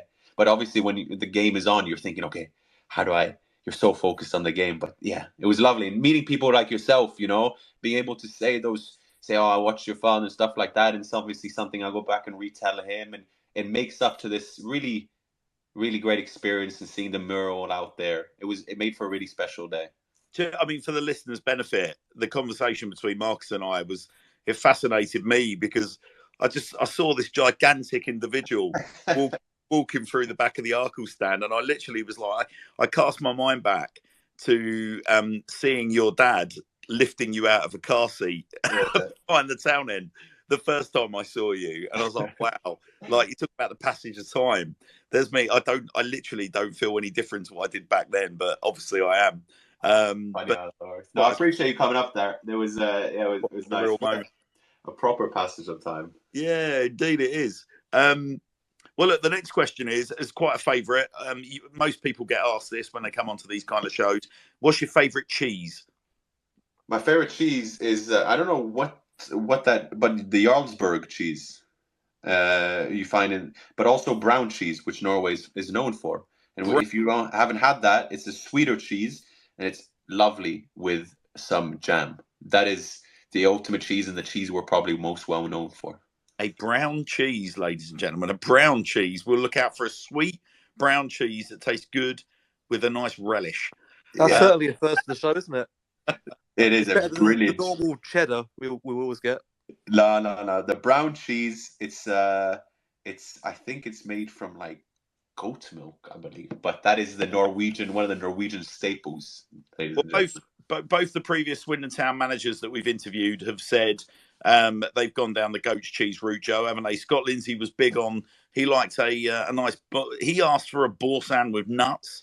And I think Jody Morris was along similar lines, Joe, wasn't he? I can't remember what Scott Lindsay said, but Jody Morris was definitely boursin, yeah. No, Lindsay was definitely boursin. He said, but he likes a good boursin with nuts. So anyway, but there you are. Look, I'm impressed by how specific people go in the cheese preferences. Oh yeah, listen, it's big, mate, in the Swindon Town supporter state. We've always got to find out about people's cheeses. Joe, you've got the next question as we rapidly approach the end. I do, yeah. So if there's one thing you'd want the world to know about Swindon, what would it be? And that's from Holly via DMs. Oh, that's a very good question. I would like to know that Swindon played like Brazil in those yellow shirts, and that they were in the Premier League, and they, for all their defensive woes and letting in those 100 goals and what have you, they had that 1 year in the Premier League, and I think that's it's a nice reminder of what was and what could be. Oh, Marcus, you're speaking my language. Now, that you've got a big opportunity with Ellis's final question, Marcus, of the night for you. A big opportunity here. And all I'm going to suggest is just take your time or act on instinct, depending what you think. But the question itself will explain all. Okay. Ellis, you're one for the big questions, man. You don't disappoint. I know. So, like Alice said, take your time with this one. There is supposedly a football club north of Swindon up the A420. Describe them in just one word. Well, is the question that I have to know this club? Well, it's. How can we put this, guys? How can we put this? They've got 3 stands. They've got 3 stands, Marcus. They play in yellow. They're usually pricks. They've always been in our shadow. Yeah, Joe's just now. Oh yeah, okay, yeah. I have a suspicion now. Yes. You've got one word to describe this supposed club, Marcus. Oh yeah, you're putting me on the spot. I feel like I will have a very disappointing answer. I'll remind you, we're past Watershed, so you can swear. No. They are. Let's call them beta versions of Swindon, huh? There you go. We'll take beta, that. Yeah. Beta it is. Well, look, Marcus, those are your questions. How have you enjoyed yourself? Oh, I loved it. You guys, it's a great format, and like we'd spoken about it, and it was first time on Twitter Spaces. It's a great platform to be on, and for all those still listening, I really appreciate that. And I also appreciate it reconnecting with the Swindon fan base and the Ayr fan base and those in Scotland as well. Really enjoyed it, and thanks a lot for the kind words and the introduction and what have you. That's doesn't go unnoticed. So hopefully I can see you guys around next time at County Ground. 1,000,000%, Marcus. And by the way, Ian McKinley said to tell you, Marcus, that you are the only player he ever asked for a photo of. What a guy! What a guy! I want to see that photo now. I want to see how it turned out. But no, that's very nice of Ian to say. So that was always one of the pleasures of playing, was the fan appreciation. And no matter, I never took anything personal for better or worse. It was just fantastic to connect with people as well. So including yourself. Well, listen, Malcolm Davis has just tweeted, and he sums up our sentiments completely, Marcus, which is thank you so very, very, very much, Marcus, for giving us such a generous chunk of your time. We've had as much fun as you have, mate, if not more. Please give our best regards to your dad and the rest of the family. And like I said, we've got a few irons in the fire, mate. So don't pack your diary too much over the next few weeks, will you? Oh, looking forward to that. Now you got me all excited. Well, listen, to quote Dan Adams, who's just tweeted, Marcus, you're a top man, like father, like son. We'll catch up with you very soon, buddy. Appreciate that. Thanks a lot. Thanks all for the great questions, and see you soon. Cheers, Marcus. Bye now. Cheers, Marcus. Bye. Oh, Ellis. What an absolute geezer. What a bloke. What a guy. How well does he speak? He's great, isn't he? Well, listen, for one, there's one great speaker, but I'm going to bring another one on because we've kept him hanging for a little while. Callum, how are you, pal? Guys, I'm absolutely buzzing. Now, listen, Marcus was just telling us, much like his dad, he's got enormous thighs. After what you've just put yourself through, mate, how big are yours? Well, I had enormous thighs anyway, but they've got about 10 times bigger. Right. Well, listen, not all the listeners are going to know what you've been up to, mate. The stage is yours. Fill your boots. Wow, yeah. I better explain why I've got big thighs. Otherwise, this could be a very awkward and odd podcast. So, yeah, look, I've been advertising for the last 8 weeks that I'm doing a fundraiser, and I completed the first part of it on Sunday just gone. And I'm raising money for my best friend who, unfortunately, at the back end of last year was diagnosed with testicular cancer. So I set out on a very big fundraiser challenge about 8 weeks ago, and my challenge was to sit in all of the seats in the county ground. And the easiest way to probably say this is I completely underestimated the challenge ahead. For those that know, the county ground has got just shy of 15,400 seats. And on Sunday, I attempted to sit in 15,000, but I think I slowly realised it was pretty impossible to do in one day. So on Sunday, I managed to sit in the whole of the Arkle stand. So I completed 6,331 seats, and I did it in a grand total time of 7 hours and 14 minutes.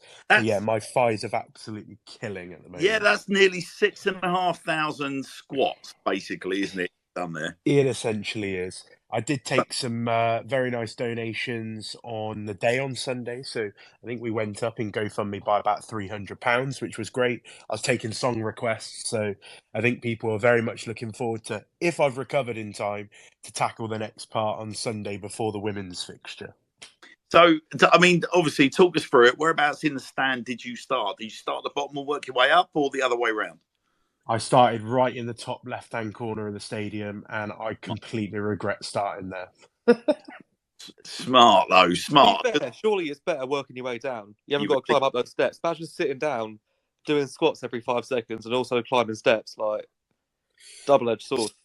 See, it was much easier working down than it was working up. But I'm sure you all know that the Arkle stand was so difficult in the retrospect of the stand is quite intricate. So the blocks are just so awkward. And then, of course, by the time I was getting to hospitality and padded seats, I was, having to go through gates, and then trying to remember the seats that I had sat in was just becoming a nightmare. Whereas I think when I get to somewhere like the town end, I can just go along in straight lines. It's going to be a breeze. And even in Don Rogers, all of sort of the gangways and, getting around, it's pretty much straightforward. So I'm hoping, and I don't really want to jinx it too much. I'm hoping that the next stages are going to be a lot easier. And Why am I sat here smirking at the fact or the thought of Callum doing about 7 or 8 rows and then forgetting which row he's on and then going, oh, for fuck's sake, I'm going back to the top. Thankfully, I had a little bit of support. So I had someone that basically just sat there for 7 hours clicking to see how many seats I'd sat in. I think I can convincingly say I've done an audit of the Arkle stand now, so I actually know how many seats are in there, which probably isn't done very often. But yeah, I'm very sore. I'm still trying to recover today, and if I'm being completely honest, I still can't walk. It looks like I might have pooed myself every time I walk around. oh, so to put this into perspective, listeners, like in terms of the amount of effort, if you imagine that your average adult is supposed to consume 2,000 calories a day in food. Correct me if I'm wrong, Callum, but you actually burnt 6,215 calories in terms of just sitting, like standing up and down, sitting, moving along.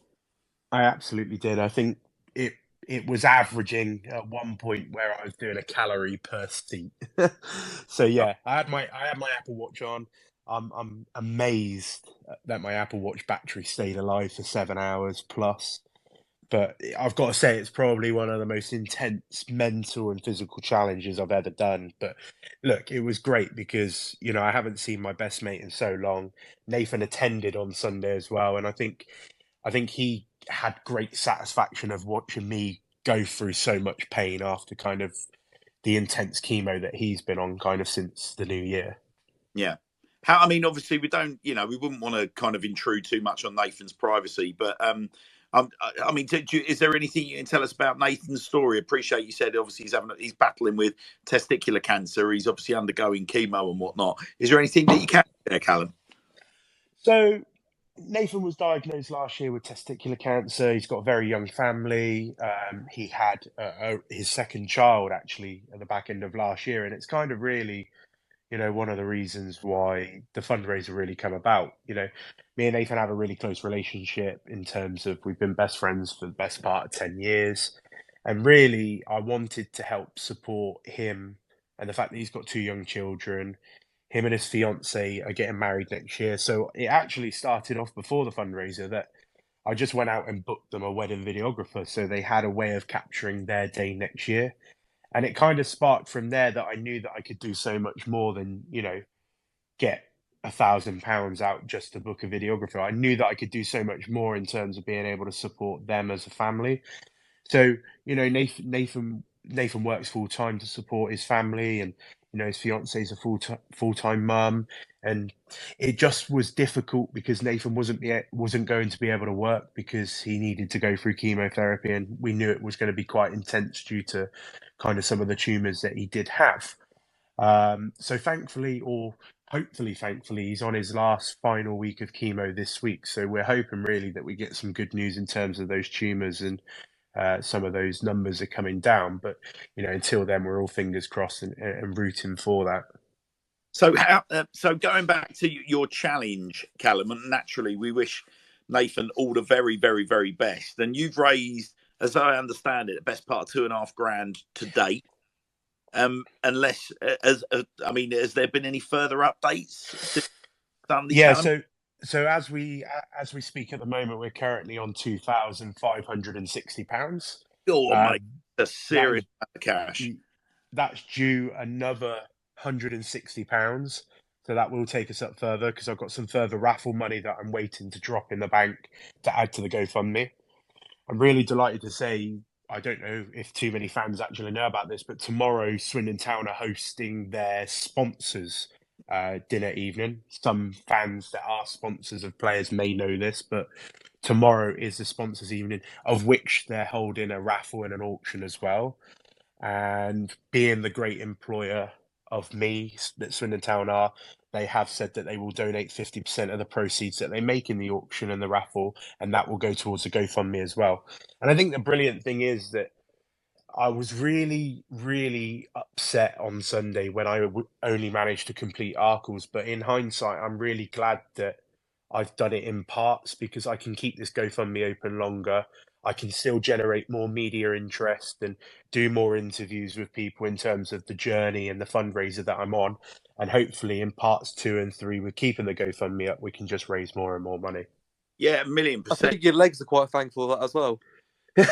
I think so. Look, I think the adrenaline was absolutely going on Sunday. I think I could have probably done Kilimanjaro 3 times, plus the stadium, the way I was kind of hustling through it. But honestly, I couldn't get out of bed on Monday. I was going to say, what's getting out of bed like on Monday morning? Yeah, I say getting out of bed. I think I rolled out of bed, cried a little bit, managed to get myself to my feet, got into work, did a full shift on Monday, and Tuesday I tried to get up, and honestly, I've never felt pain like it. So yeah, I'm quite glad that I only managed Arkles. It's absolute. I mean, when are you expecting to tear back into it, Callum? When's your next attack with it? My plan is, if I can recover, which I'm hoping I can. I've taken proper medical advice now in terms of my recovery.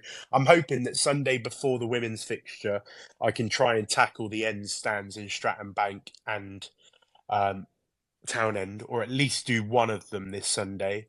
If I can complete both of them, I'm hoping by the following Sunday that I'll then tackle Don Rogers. But it's really going to depend on how my legs are, because really I want to get it done. I don't want to let it drag on and on and on. If I can stay consistent and do it for a couple of weekends, not only probably will it help my physical condition and weight as well, but I'll get the fundraiser finished ultimately. Well, put it this way, Callum, should you need a little bit of extra physical and moral support, we're all going to be at the ground on Sunday. So if you need a few wingmen and you're around on Sunday and you want to at least attack the town end, we'll be more than happy to join in with you. And before the night's out, keep an eye on your GoFundMe. That's all I will say. because we would love to make a little contribution and help you along your way for what is an incredible cause.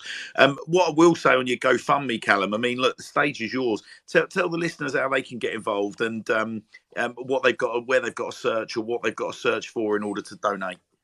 Yeah, so we've got, like you said, Hannah's, we've got a GoFundMe open at the moment. The best way of finding that is probably searching our article out on Swindon Town's website, where we've got a direct hyperlink to that GoFundMe.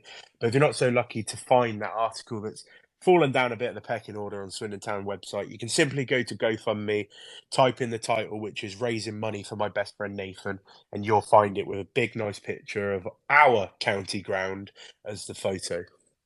Well, we've just retweeted it, so keep if the listeners want to just have a look down our thread as well. We just retweeted it straight off of your Twitter page, Callum. So that's probably even easier.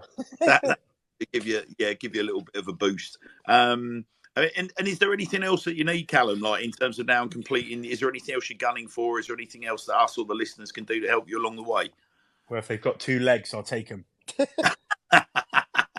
No, well, yeah, we can probably share those, mate. But like I say, the moral support is there for you, pal. Listen, absolutely, I appreciate that, mate. I think it's one of those, isn't it? Like you, I can kind of imagine how you would sort of stand back as a sort of detached observer and go, "God, how difficult could it be standing up, sitting down, stand up, sit down?" I can honestly say, when you stand in the middle of the pitch and you look up at those stands with everyone in it, you don't realise how bloody gargantuan they are. Like they're huge. But when you're there every week as a supporter, you just sort of, you know.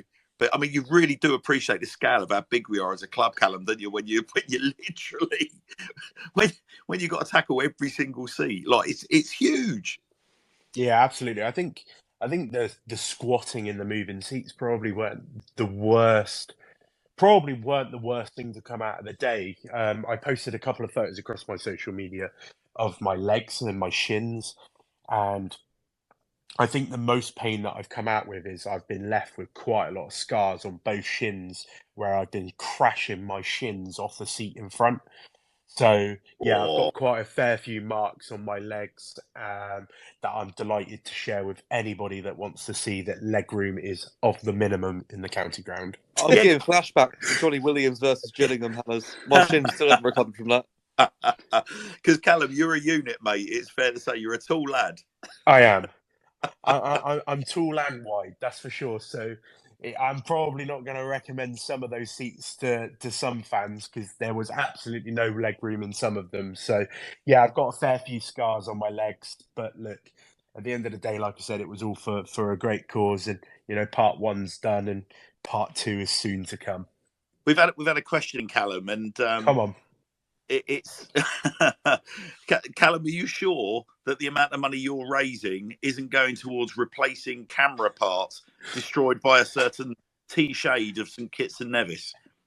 I can safely say that lens was sold shortly after that player in question smashed it, and thankfully for that player, he was a very, very lucky boy that it was just a filter that I had on top of the camera to actually protect the lens. So he was a very lucky boy, but because it had bad luck, I sold it very shortly after and upgraded to new equipment.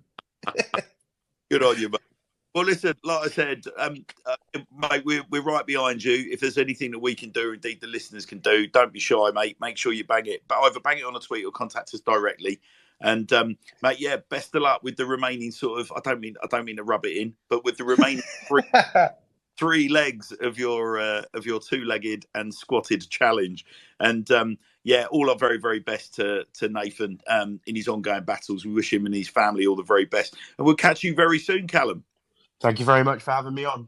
Cheers, pal. Take care. Thank you.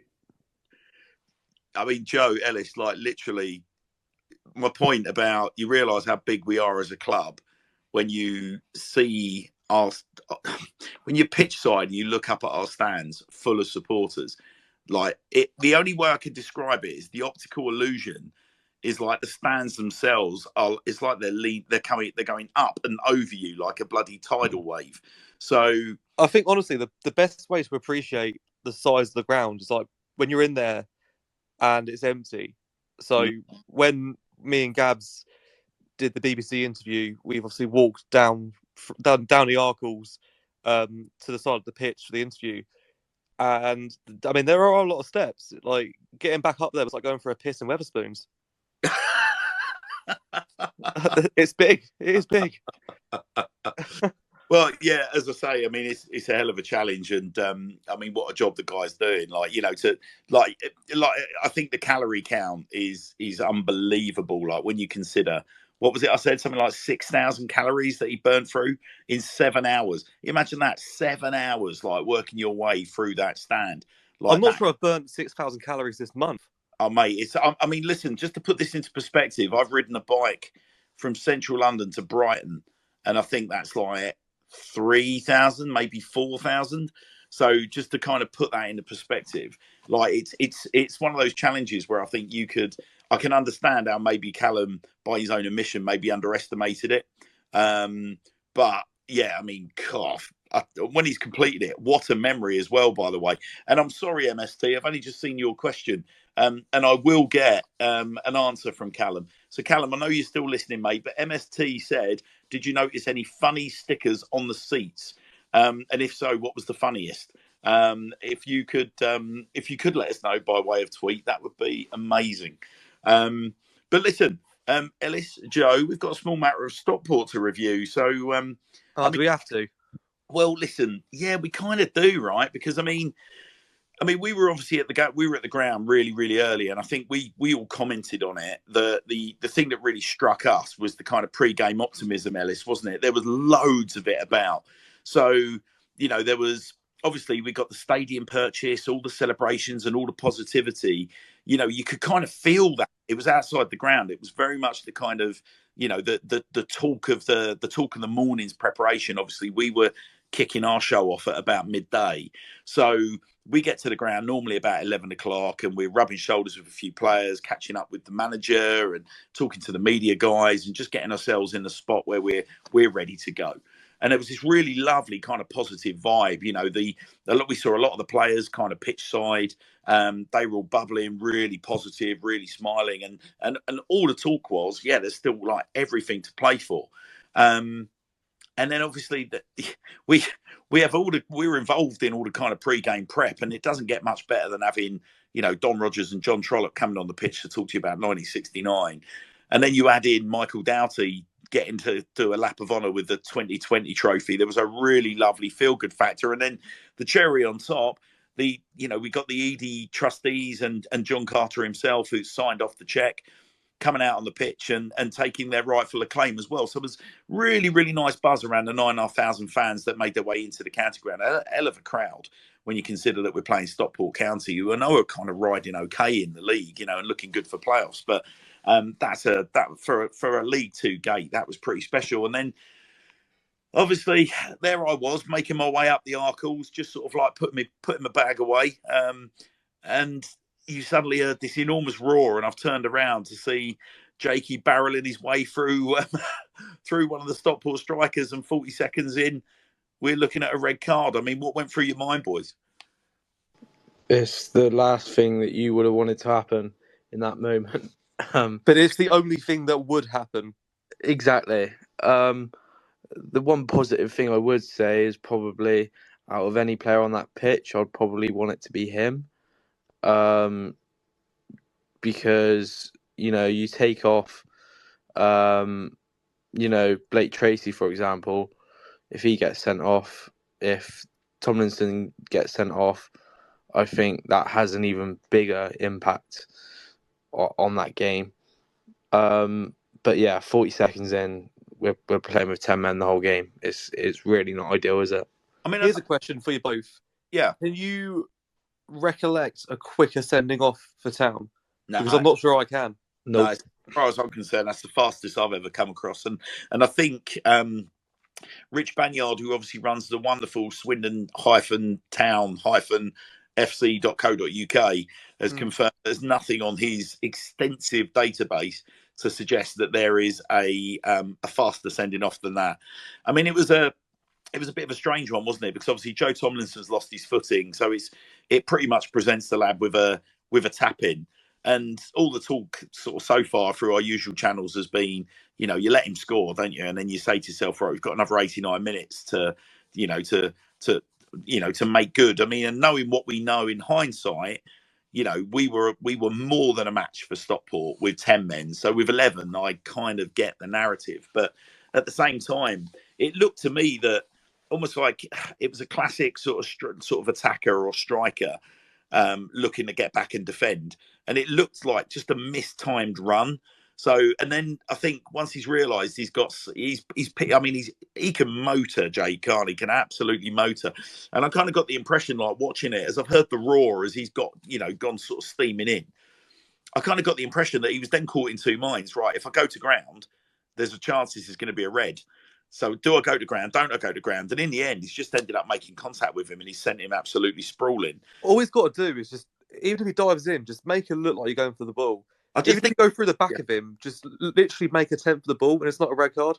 Yeah, I get what you mean. And like I said, for me, it was just a question of, I think he just got caught in two minds. I mean, look, the thing is, for Jake, this has been a very, very, very steep learning curve this season. I think this is just another incline in an increasingly steep learning curve. But I mean, listen, I'm not going to hang the boy out to dry. Like, his stats are, you know, he's head and shoulders above any other player of his age in terms of minutes played, assists, goals, etc., etc. For me, I think the boys had a hell of a season. I think the thing was, the way the season kicked off, expectations were so high because he went off to an absolute flyer. He's amongst the goals, but as the season's gone on, he's been deployed all over the pitch. And let's not forget, the last few games he's been playing as a makeshift left wing back. This guy's a centre forward, so you know, it's a tough one for him. But when you consider that Thierry Henry was being played, you know, at the early stages of his career as a winger before they converted him into that what then became Arsenal's, you know, record scorer, and he often talked about the fact that he learned so much by being played kind of quote out of position. I can't help but think it's going to be a similar kind of you know, a similar learning curve for Jake. There's no doubt in the boys' class, is there? No, not at all. Like you say, it's one of those. I don't think he was ever brought in particularly to be a starter, or I don't think anyone ever saw him when we announced the signing of Jake Wakelin on loan at Barrow. Didn't quite work out for him last season. Nobody saw him as a key player in the squad, and he's proved a lot of people wrong because he has been. He's been a mainstay. He's been consistent in his effort and his performance.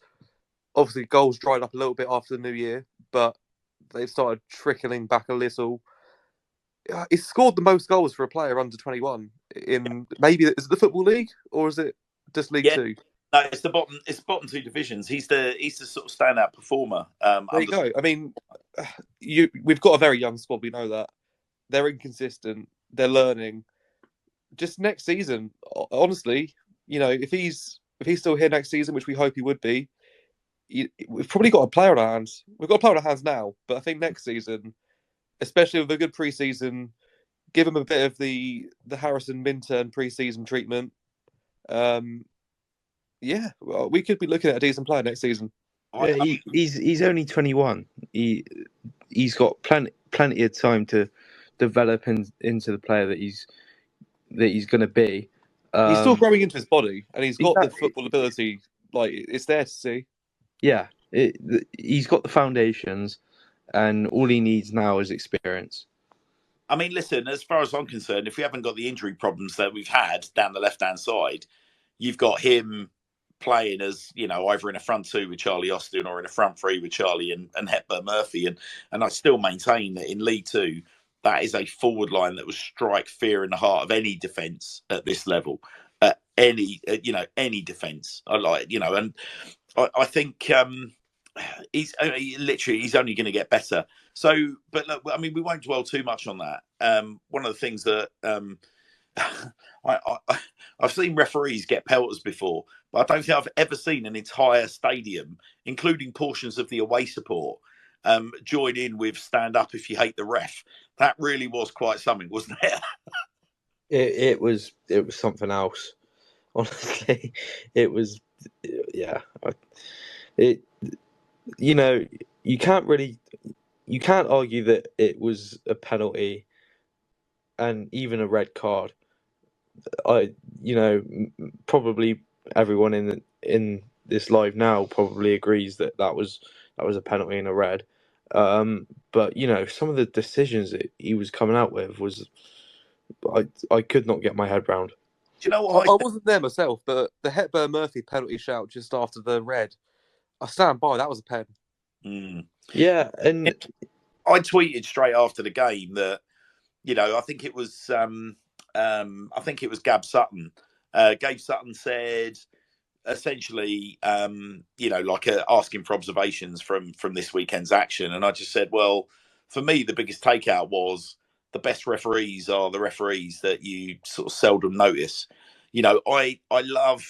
I understand that referees need to apply themselves to games, and that referees need to instill certain discipline in a game, because without a referee, there is chaos, right? Without a referee's assistance, there's chaos. I get that. But it just seemed like there were periods of the game on Saturday where it was just all about the referee. And trust me, I am from a school of thought. I used to be very much in line. I mean, I grew up in the kind of, the Brian Clough era. And Cloughie used to say, I've said it on this show so many times, that Cloughie used to make a point of making referees feel sort of, at home and happy and appreciated. And he would absolutely openly chastise his players if they went after referees, because Cloughie was a clever lad. He just realised the psychology, which was there's marginal gains to be had here by making a referee feel comfortable, making a referee feel valued, and he's far less likely to be booking your players if your players are calling him sir, if your players are, going, yep, just being respectful and all the rest of it. And Cloughie was a big believer in that. Me on Saturday, so there's my mindset, and yet I stood there for long periods on Saturday saying, the guy's body language, the guy's decision making, it just seemed to be about, right, look at me, almost like I am going to make a decision here that is going to incur the wrath of the stadium, but I'm going to show them who's boss. And I was absolutely just, I was just beyond, and I think the thing about that collective chant of stand up if you hate the ref, I think the real thing that really struck me about that is, whilst I appreciate we need to respect referees, and there's a big push for that at the moment, the referee's performance itself didn't actually it didn't actually help that narrative.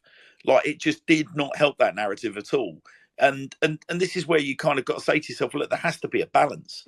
If you've got 9.5, or let's say take 500 Stockport fans out of the mix, if you've got 9,500 fans standing up in a ground saying stand up if you hate the ref, and it really was the majority as well, like, something has gone seriously wrong. There's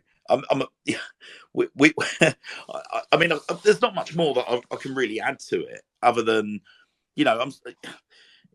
at some stage, someone's got to bite the bullet, and referees have got to go professional, all levels of a professional game.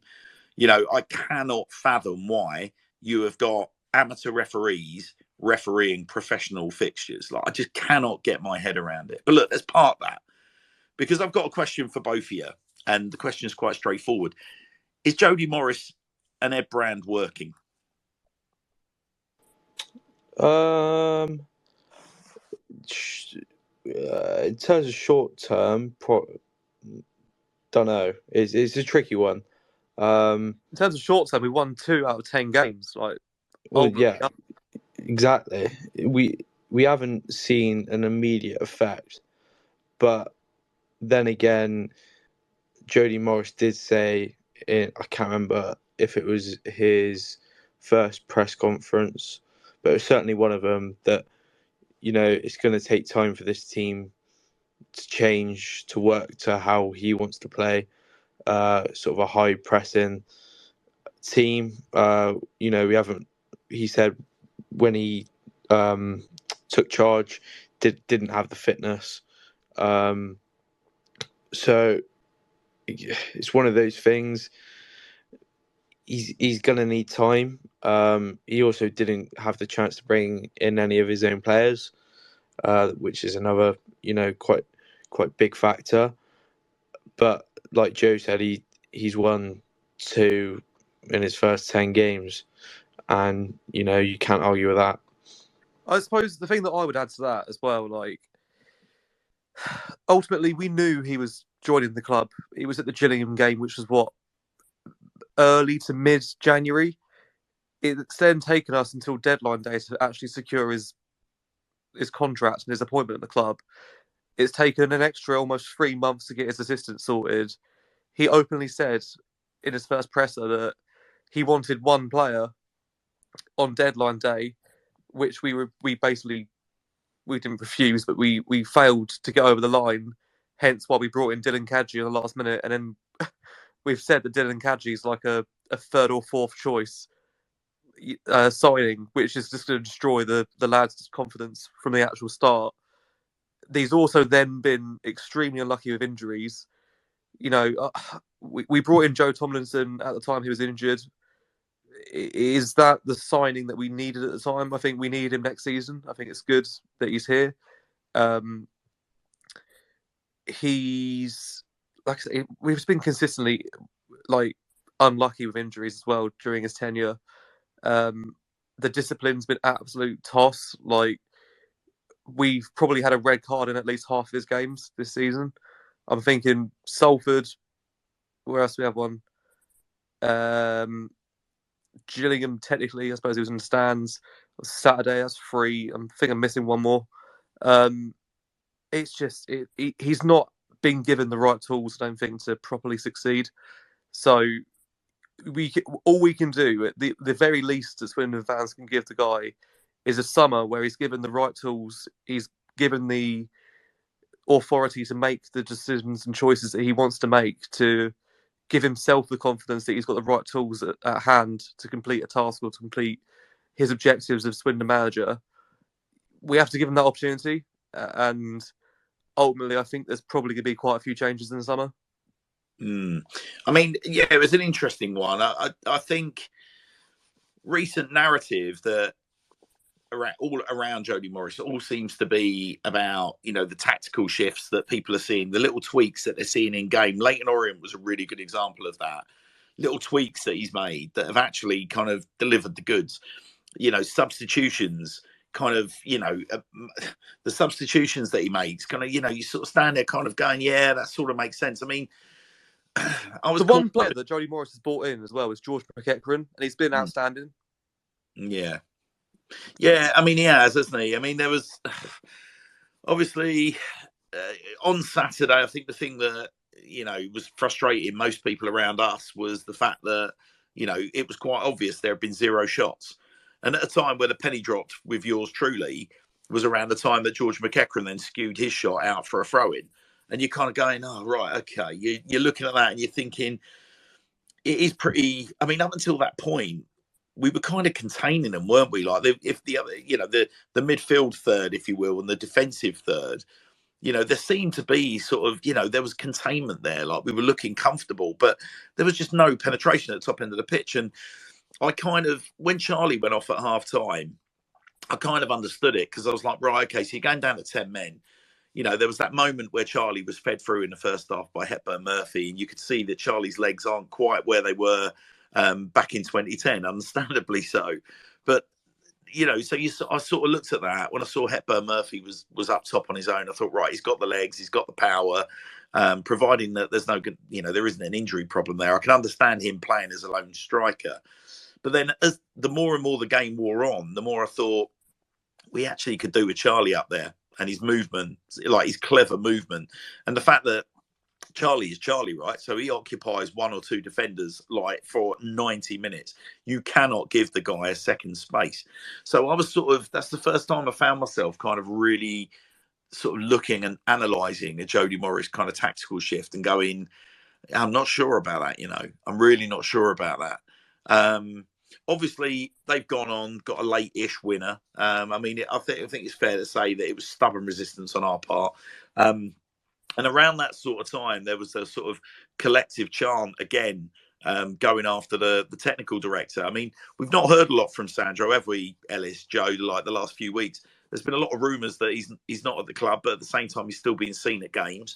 But I mean, that was probably the loudest collective of "We Want Sandro Out" I've heard probably to date, right? Yeah, it's a tricky one. I understand, fans' frustrations, but in terms of picking the boys up, you know, I no, we weren't 1-0 down. It was still 0-0, but obviously it had 10 men. I think there's better chance that we could be singing just to pick the boys up. But by all means, after 90 minutes are up. Yeah, 100%. So, I mean, listen, obviously Swindon is a rather large village, and there were rumours doing the rounds of a dressing room bust-up. And it's interesting, MST's tweeted along similar lines that dressing room bust-up and that's a concern, according to MST. MST wants Jody and Brand to work.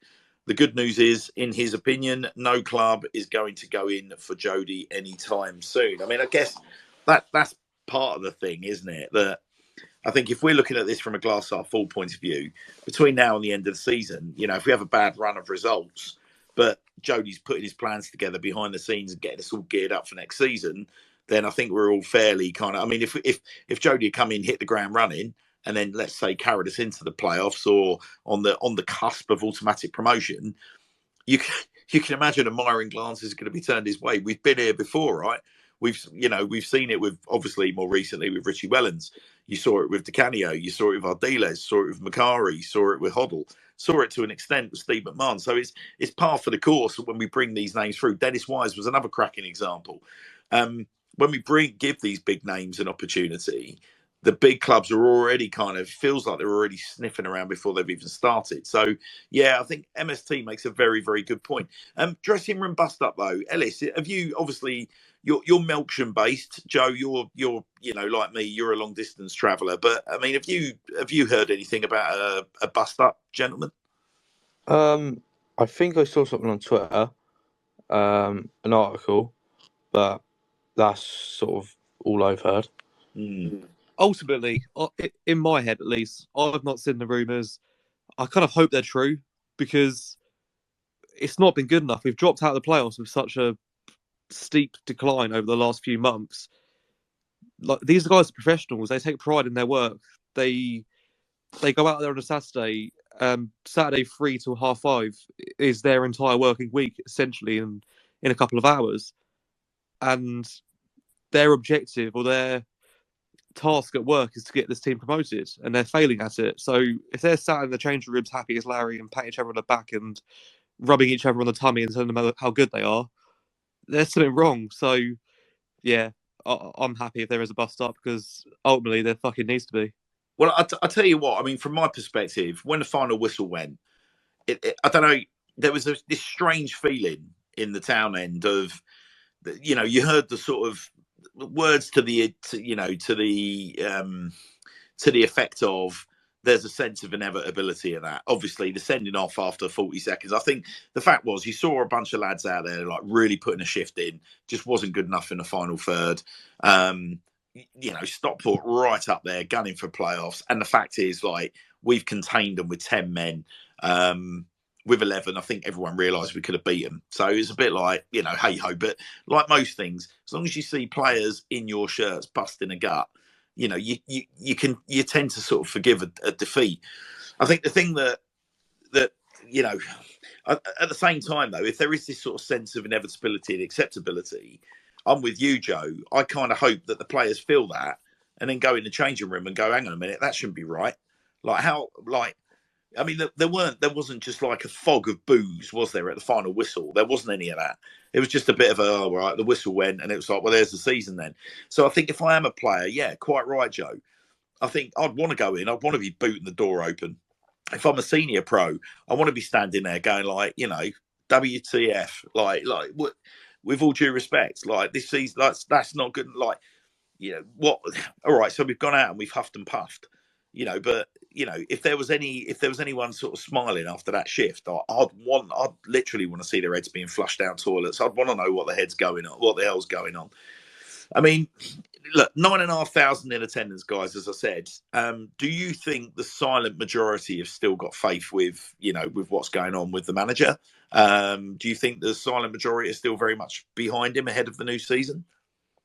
Yeah, I think most people have bought into the idea that Jody Morris is a sort of a long term solution, a long term idea. I think we've spoke about this on here in terms of recruitment probably not being the best this season. You give Jody Morris the transfer window over the summer, you give him a full pre-season, and you give him time with that team that he's built, then you can judge him off that. But if we're being honest, he's come into a mid-table League Two side in terms of players, and he's got to work with what he's got at the end of the day. So personally, I think it's just seeing out this season and rebuilding over the summer. I mean, look, I think, as I said there as well, Hannah, is like the majority of the fan base, the anger's not aimed towards Jody. It's aimed towards other people. Sandro probably is a spearhead of that, of the recruitment side. I don't see much at all really, other than the Facebook group, which is the Facebook group, isn't it? Really, that is calling for Morris out. Like, it's not something that you see very often. Ellis mentioned it there. Like, Jody's come in to a relatively big football club at this level. He obviously is aware of Swindon Town. He said that he is aware that this isn't really where we need to be. I'm sure he was probably given a few silky words in his ear when the deal was being negotiated and whatnot. But ultimately, he's been sent out to battle, and instead of giving him a sword and a shield, we've given him a beanbag and a fucking bouncy ball. Like, it's just, yeah. And you've taken the bouncy ball. tools. You've taken the bouncy ball away from him as well, just to see it, just as your foe comes over the horizon. Exactly. So yeah, he's not been given the tools. We need to have a good season, a good pre-season. We need to have a good, bout of recruitment. Just, if anything, to get the fans back on side, because I think we've had enough kick in the bollocks over the last couple of years with recruitment, even before Sandro, to be fair. Like, the one that screams out to me was the sinking feeling in my stomach when I got a tweet notification at midnight on the January deadline day saying that DJ had gone to Charlton. Like, fucking hell. Like, that genuinely felt like a right kick in the cock. And I think we've had that a lot this season too. So we need a bit of cheer in the summer. We need some, real excitement in some signings, some players you think, God, I'll tell you what, we've done well there. We've got a really exciting player there. You've got a player that you want to get in the back of your shirt without seeing him play. That sort of vibe. I'll tell you what impressed me on Saturday was that attendance. So 9,500 in the stadium. I'm not sure you get that again. Well, so that was going to be my question, really, because obviously we've got Hartlepool at the weekend, and then we've got Mansfield on Good Friday. Sadly, listeners, I'm not going to be making Mansfield, so we've got some exciting plans, hopefully, for interviews on the pitch. But I've got a standing act, so please, I really haven't been sacked. But I'm not going to be making the Mansfield game. But it's the first game that I've missed all season long.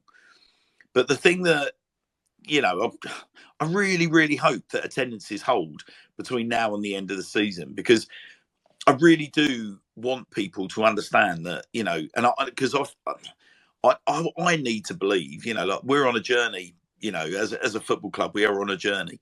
We obviously get to see quite a bit behind the scenes, and the atmosphere with the people that we're speaking to is very positive. It feels like there's real direction, and I've experienced the silent minority, the silent majority myself, because of recent events. People contacting me with opinions that you just don't see being commonly aired on Twitter, but contacting me in their numbers. And I really hope that is representative of a silent majority, of a group of, supporters that are going to just continue to keep coming to games, that they recognise, like, we've got the stadium now. We've got a manager that, I spoke to Sandro a number of weeks back, and, when Jody was appointed, and he said to me, look, we're really proud to have appointed an elite manager. We believe that we've got an elite manager here. So I think, as you guys are saying, like, you just give the guy the tools that he needs in the summer. Give him between now and the end of the season to really work out who's going to be here, who's not going to be here. Throw the gauntlet down to these people. Rattle a few cages. Like, let your senior pros, the ones that are left, get in people's faces. Let's work out who really wants to be here. Let's challenge Jody. Let's challenge the club. Let's let's not just accept mediocrity. So I think that's the thing. I hope that's what I was saying earlier.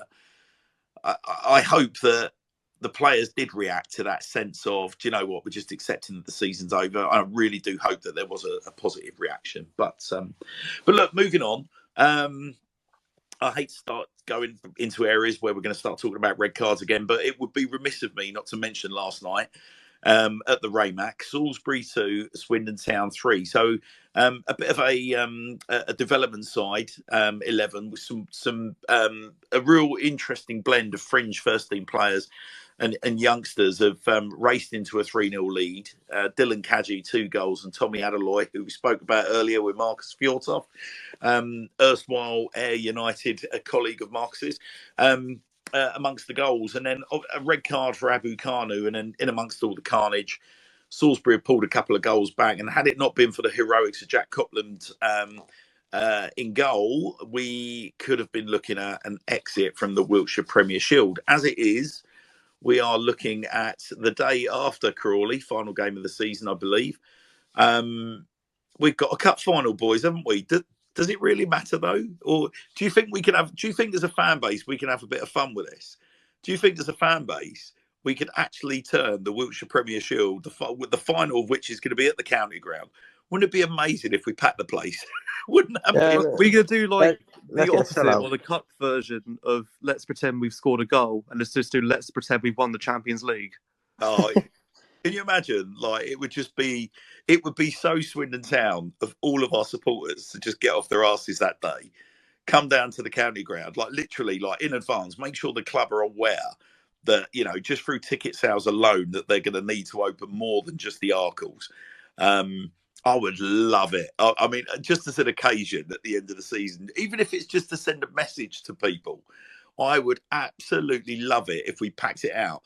And I'll tell you one of the reasons why I would love it. On a practical level, I think there's a lot of really, really exciting young players coming through at Swindon Town. I think some of these lads, quite a few of them have broken through this year. They've managed to make their first team debuts. I think it's really exciting. Whilst he got a red last night, I know there's a lot is thought of in relation to Abu Kanu. Anton Dworzak, a very exciting talent. Sonny Hart's pulling up trees on loan at Harrow Borough. You've got, obviously, we've got the likes of Harry Parsons, who's out injured at the moment. But, some of the boys that have been playing and scoring goals elsewhere, Wyn Davis has been scoring and assisting. I really would love it if those lads had an opportunity to play in front of a lot of fans at the county ground. Like, I really would love to see that. But what a better, listen, football in the sun at the county ground, the beers flowing the day after we play a home game as well on the Saturday. I don't know, it feels like a weekender to me, boys, is what I'm trying to say. It feels like a weekend for me. It'll be a good laugh, but it is a bit of tin pot. But this season's been tin pot, isn't it? So fuck it. Oh, it's massively tin pot, but that's what I mean. Like, let's have a bit of fun with it. Yeah. Listen, why not at the end of the day? Why not? Against Westbury United. Yeah, Westbury United. It would be the most Swindon-y thing, wouldn't it, for us to end up being Yeah, turned? my dad's mate Gary Higdon is their star striker. But he was around my house Saturday actually, and he said he hoped that Swindon went through because he'd like the opportunity to not only just play at the county ground, but play against Swindon. Well, he's a Bristol City supporter as well, actually. according to MST, who was at the Swindon Arts Centre last night, so Ivor Graham apparently kept the audience updated on the score all the way through his routine on Tuesday night. So good on you, Ivor. Good on you. On that, by the way, good listener, Ivor Graham, do get behind him. If he's just announced his new autumn tour dates. The guy's absolutely unbelievable live. I saw him in. I've seen his last two tours in London, Blackheath and in Teddington Arts Centre. He's absolutely hilarious, and I've just bought tickets for November in Blackheath. He's absolutely tremendous. So if you've not gone to see Ivo live and in the flesh, like, make a point of doing it. He's absolutely brilliant. All right, then, listen, let's move on from all things Wiltshire Premier Shield. We've got a big day, haven't we, on Sunday, Sir Tom Broadbent Lounge. So we are going to be your destination, dear listener, for all things Swindon Town women in their clash against Southampton at the county ground. So 2:00 kickoff.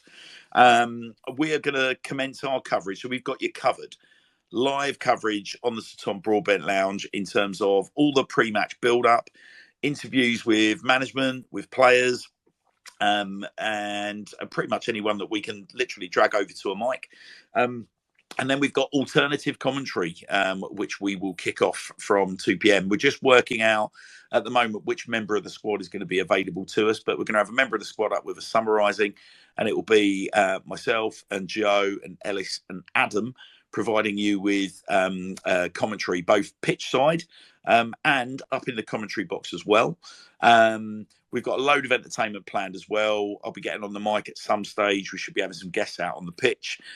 Every time we've done something with the women's team, like live at the game, like, we have seen a big step forward in terms of what they demand, but also like their standards raising as well, in terms of it being an opportunity to come and be entertained, if you will, as a fan. So come along and be part of the mix. Come along and be part of the fun. I've been very, very open about my supporter journey. I've said this so many times. Pretty much since we first met the ladies pre-Plymouth Argyle at the county ground, or was it Crystal Palace? I can't remember which. It was one of the two. I've been on a real steep journey of discovery with the women's football team. Got to know a lot of the characters behind the scenes. All the ladies in the squad are fantastic characters. I mean, we've had them on the show. Listen to the back shows, the back catalogue of shows, like listen to the banter that we have for them. They're brilliant fun. And actually, they're doing unbelievable things on the pitch. Annie Colston can't stop scoring. Helena Diaz-Butcher's top of the assist charts. They've just made a raft of signings in Anna Barnes, Mia Mugford, Charlie Rowland's just been picked up. You've got Emerson Evans coming through from the development squad who can't stop scoring as well. It's happy days. A little bit frustrating, though, however. They raced into a 2-0 lead last Sunday against Moneyfield and ended up losing the game with a couple of complete defensive catastrophes, which doesn't set them up fantastically well for Sunday. The vibe from the camp was the ladies were telling me they're very frustrated. It was almost typical of their season, that they've got themselves in really commanding positions and then they just switched off at key moments. Again, they're on a steep learning curve in relation to the professional standards that they're all aspiring to and the big step up in class that's been asked of them this season. They're doing a lot more off the pitch. There's a lot more being asked of them on the pitch. I guess it's a bit like saying that we're switching from Sunday League up into, the upper echelons of non-league before you then start making the big moves up into the Football League. They're on that kind of trajectory.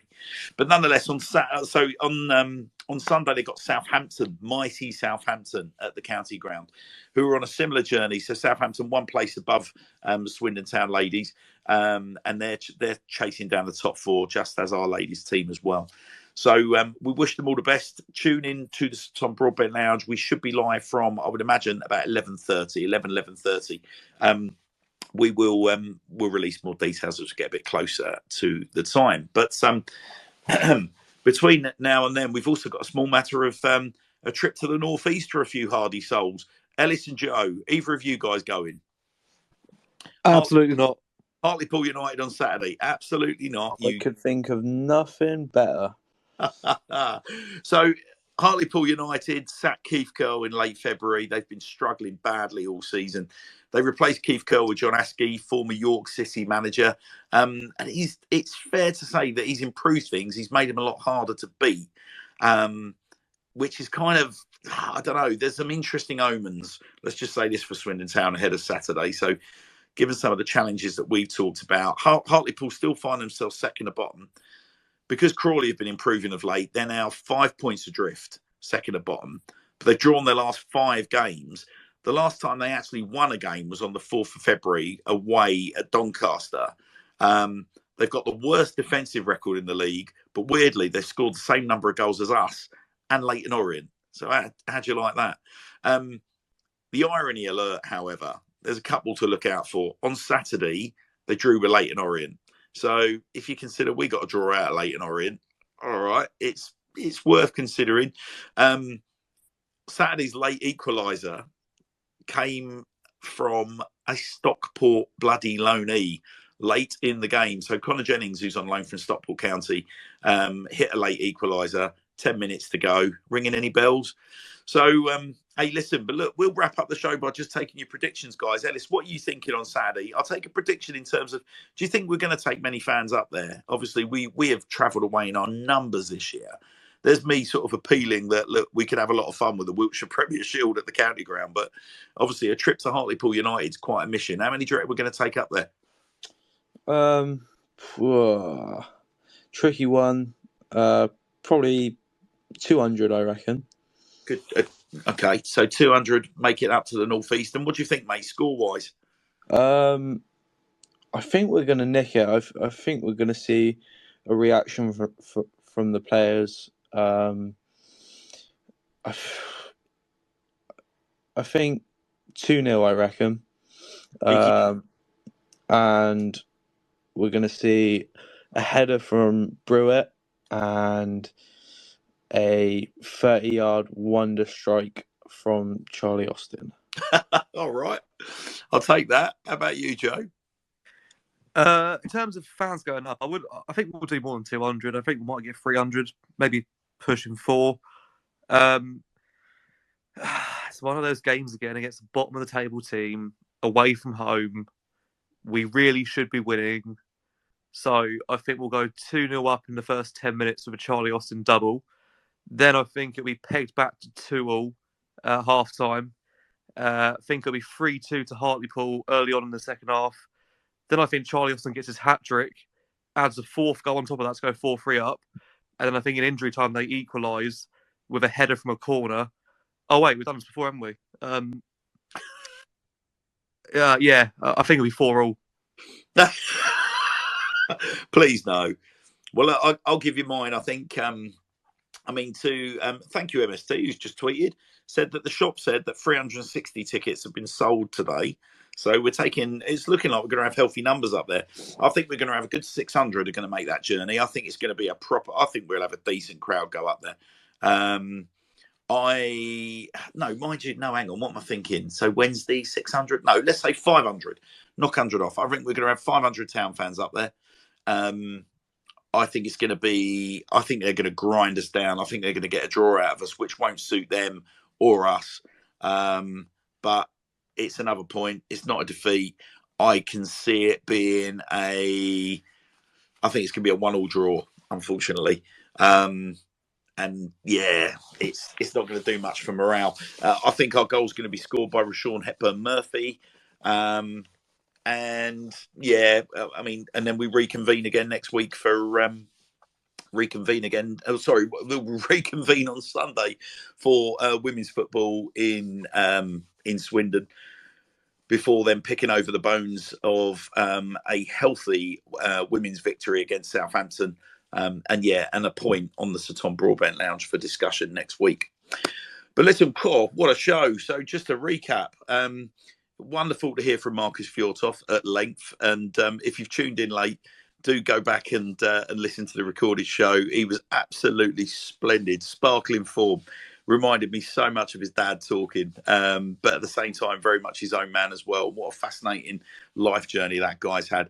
Brilliant to hear from Callum Knowles, who is probably, it's fair to say, I want to give him more than saying a quarter of the way through his challenge. 7,000 seats and 6,000 calories into the most incredible squat challenge around the county ground. So congrats, Callum. And please do go on to Callum Knowles or Swindon Town's official Twitter thread to find the links to Callum's GoFundMe. We've retweeted them as well, so please have a look at our thread and please give whatever you can. I mean, what a challenge and what an effort that guy's put in. We've picked over the bones of Stockport on Saturday. We've teed up Sunday. We picked over the bones a bit of the Moneyfields defeat for the women, and yeah, we've given you a little bit of a shot in the arm ahead of Hartlepool on Saturday. But listen, we're an independent Swindon Town Twitter space, and as such, our views do not represent those of Swindon Town Football Club or Sir Tom Broadbent himself. It's been an absolute tweet and treat having you. My thanks to Joe, my thanks to Ellis, my thanks to Marcus and to Callum. Congratulations to anyone that's got themselves a ticket, and safe travels on Saturday. Wishing you all the very, very best. Please do come to the county ground on Sunday for the women's game against Southampton. Come and find us. We'd love to shake as many hands as possible, meet as many of you as we possibly can. And we look forward to reconvening with you thereafter, this time next week as well. In the meantime, come on you Reds.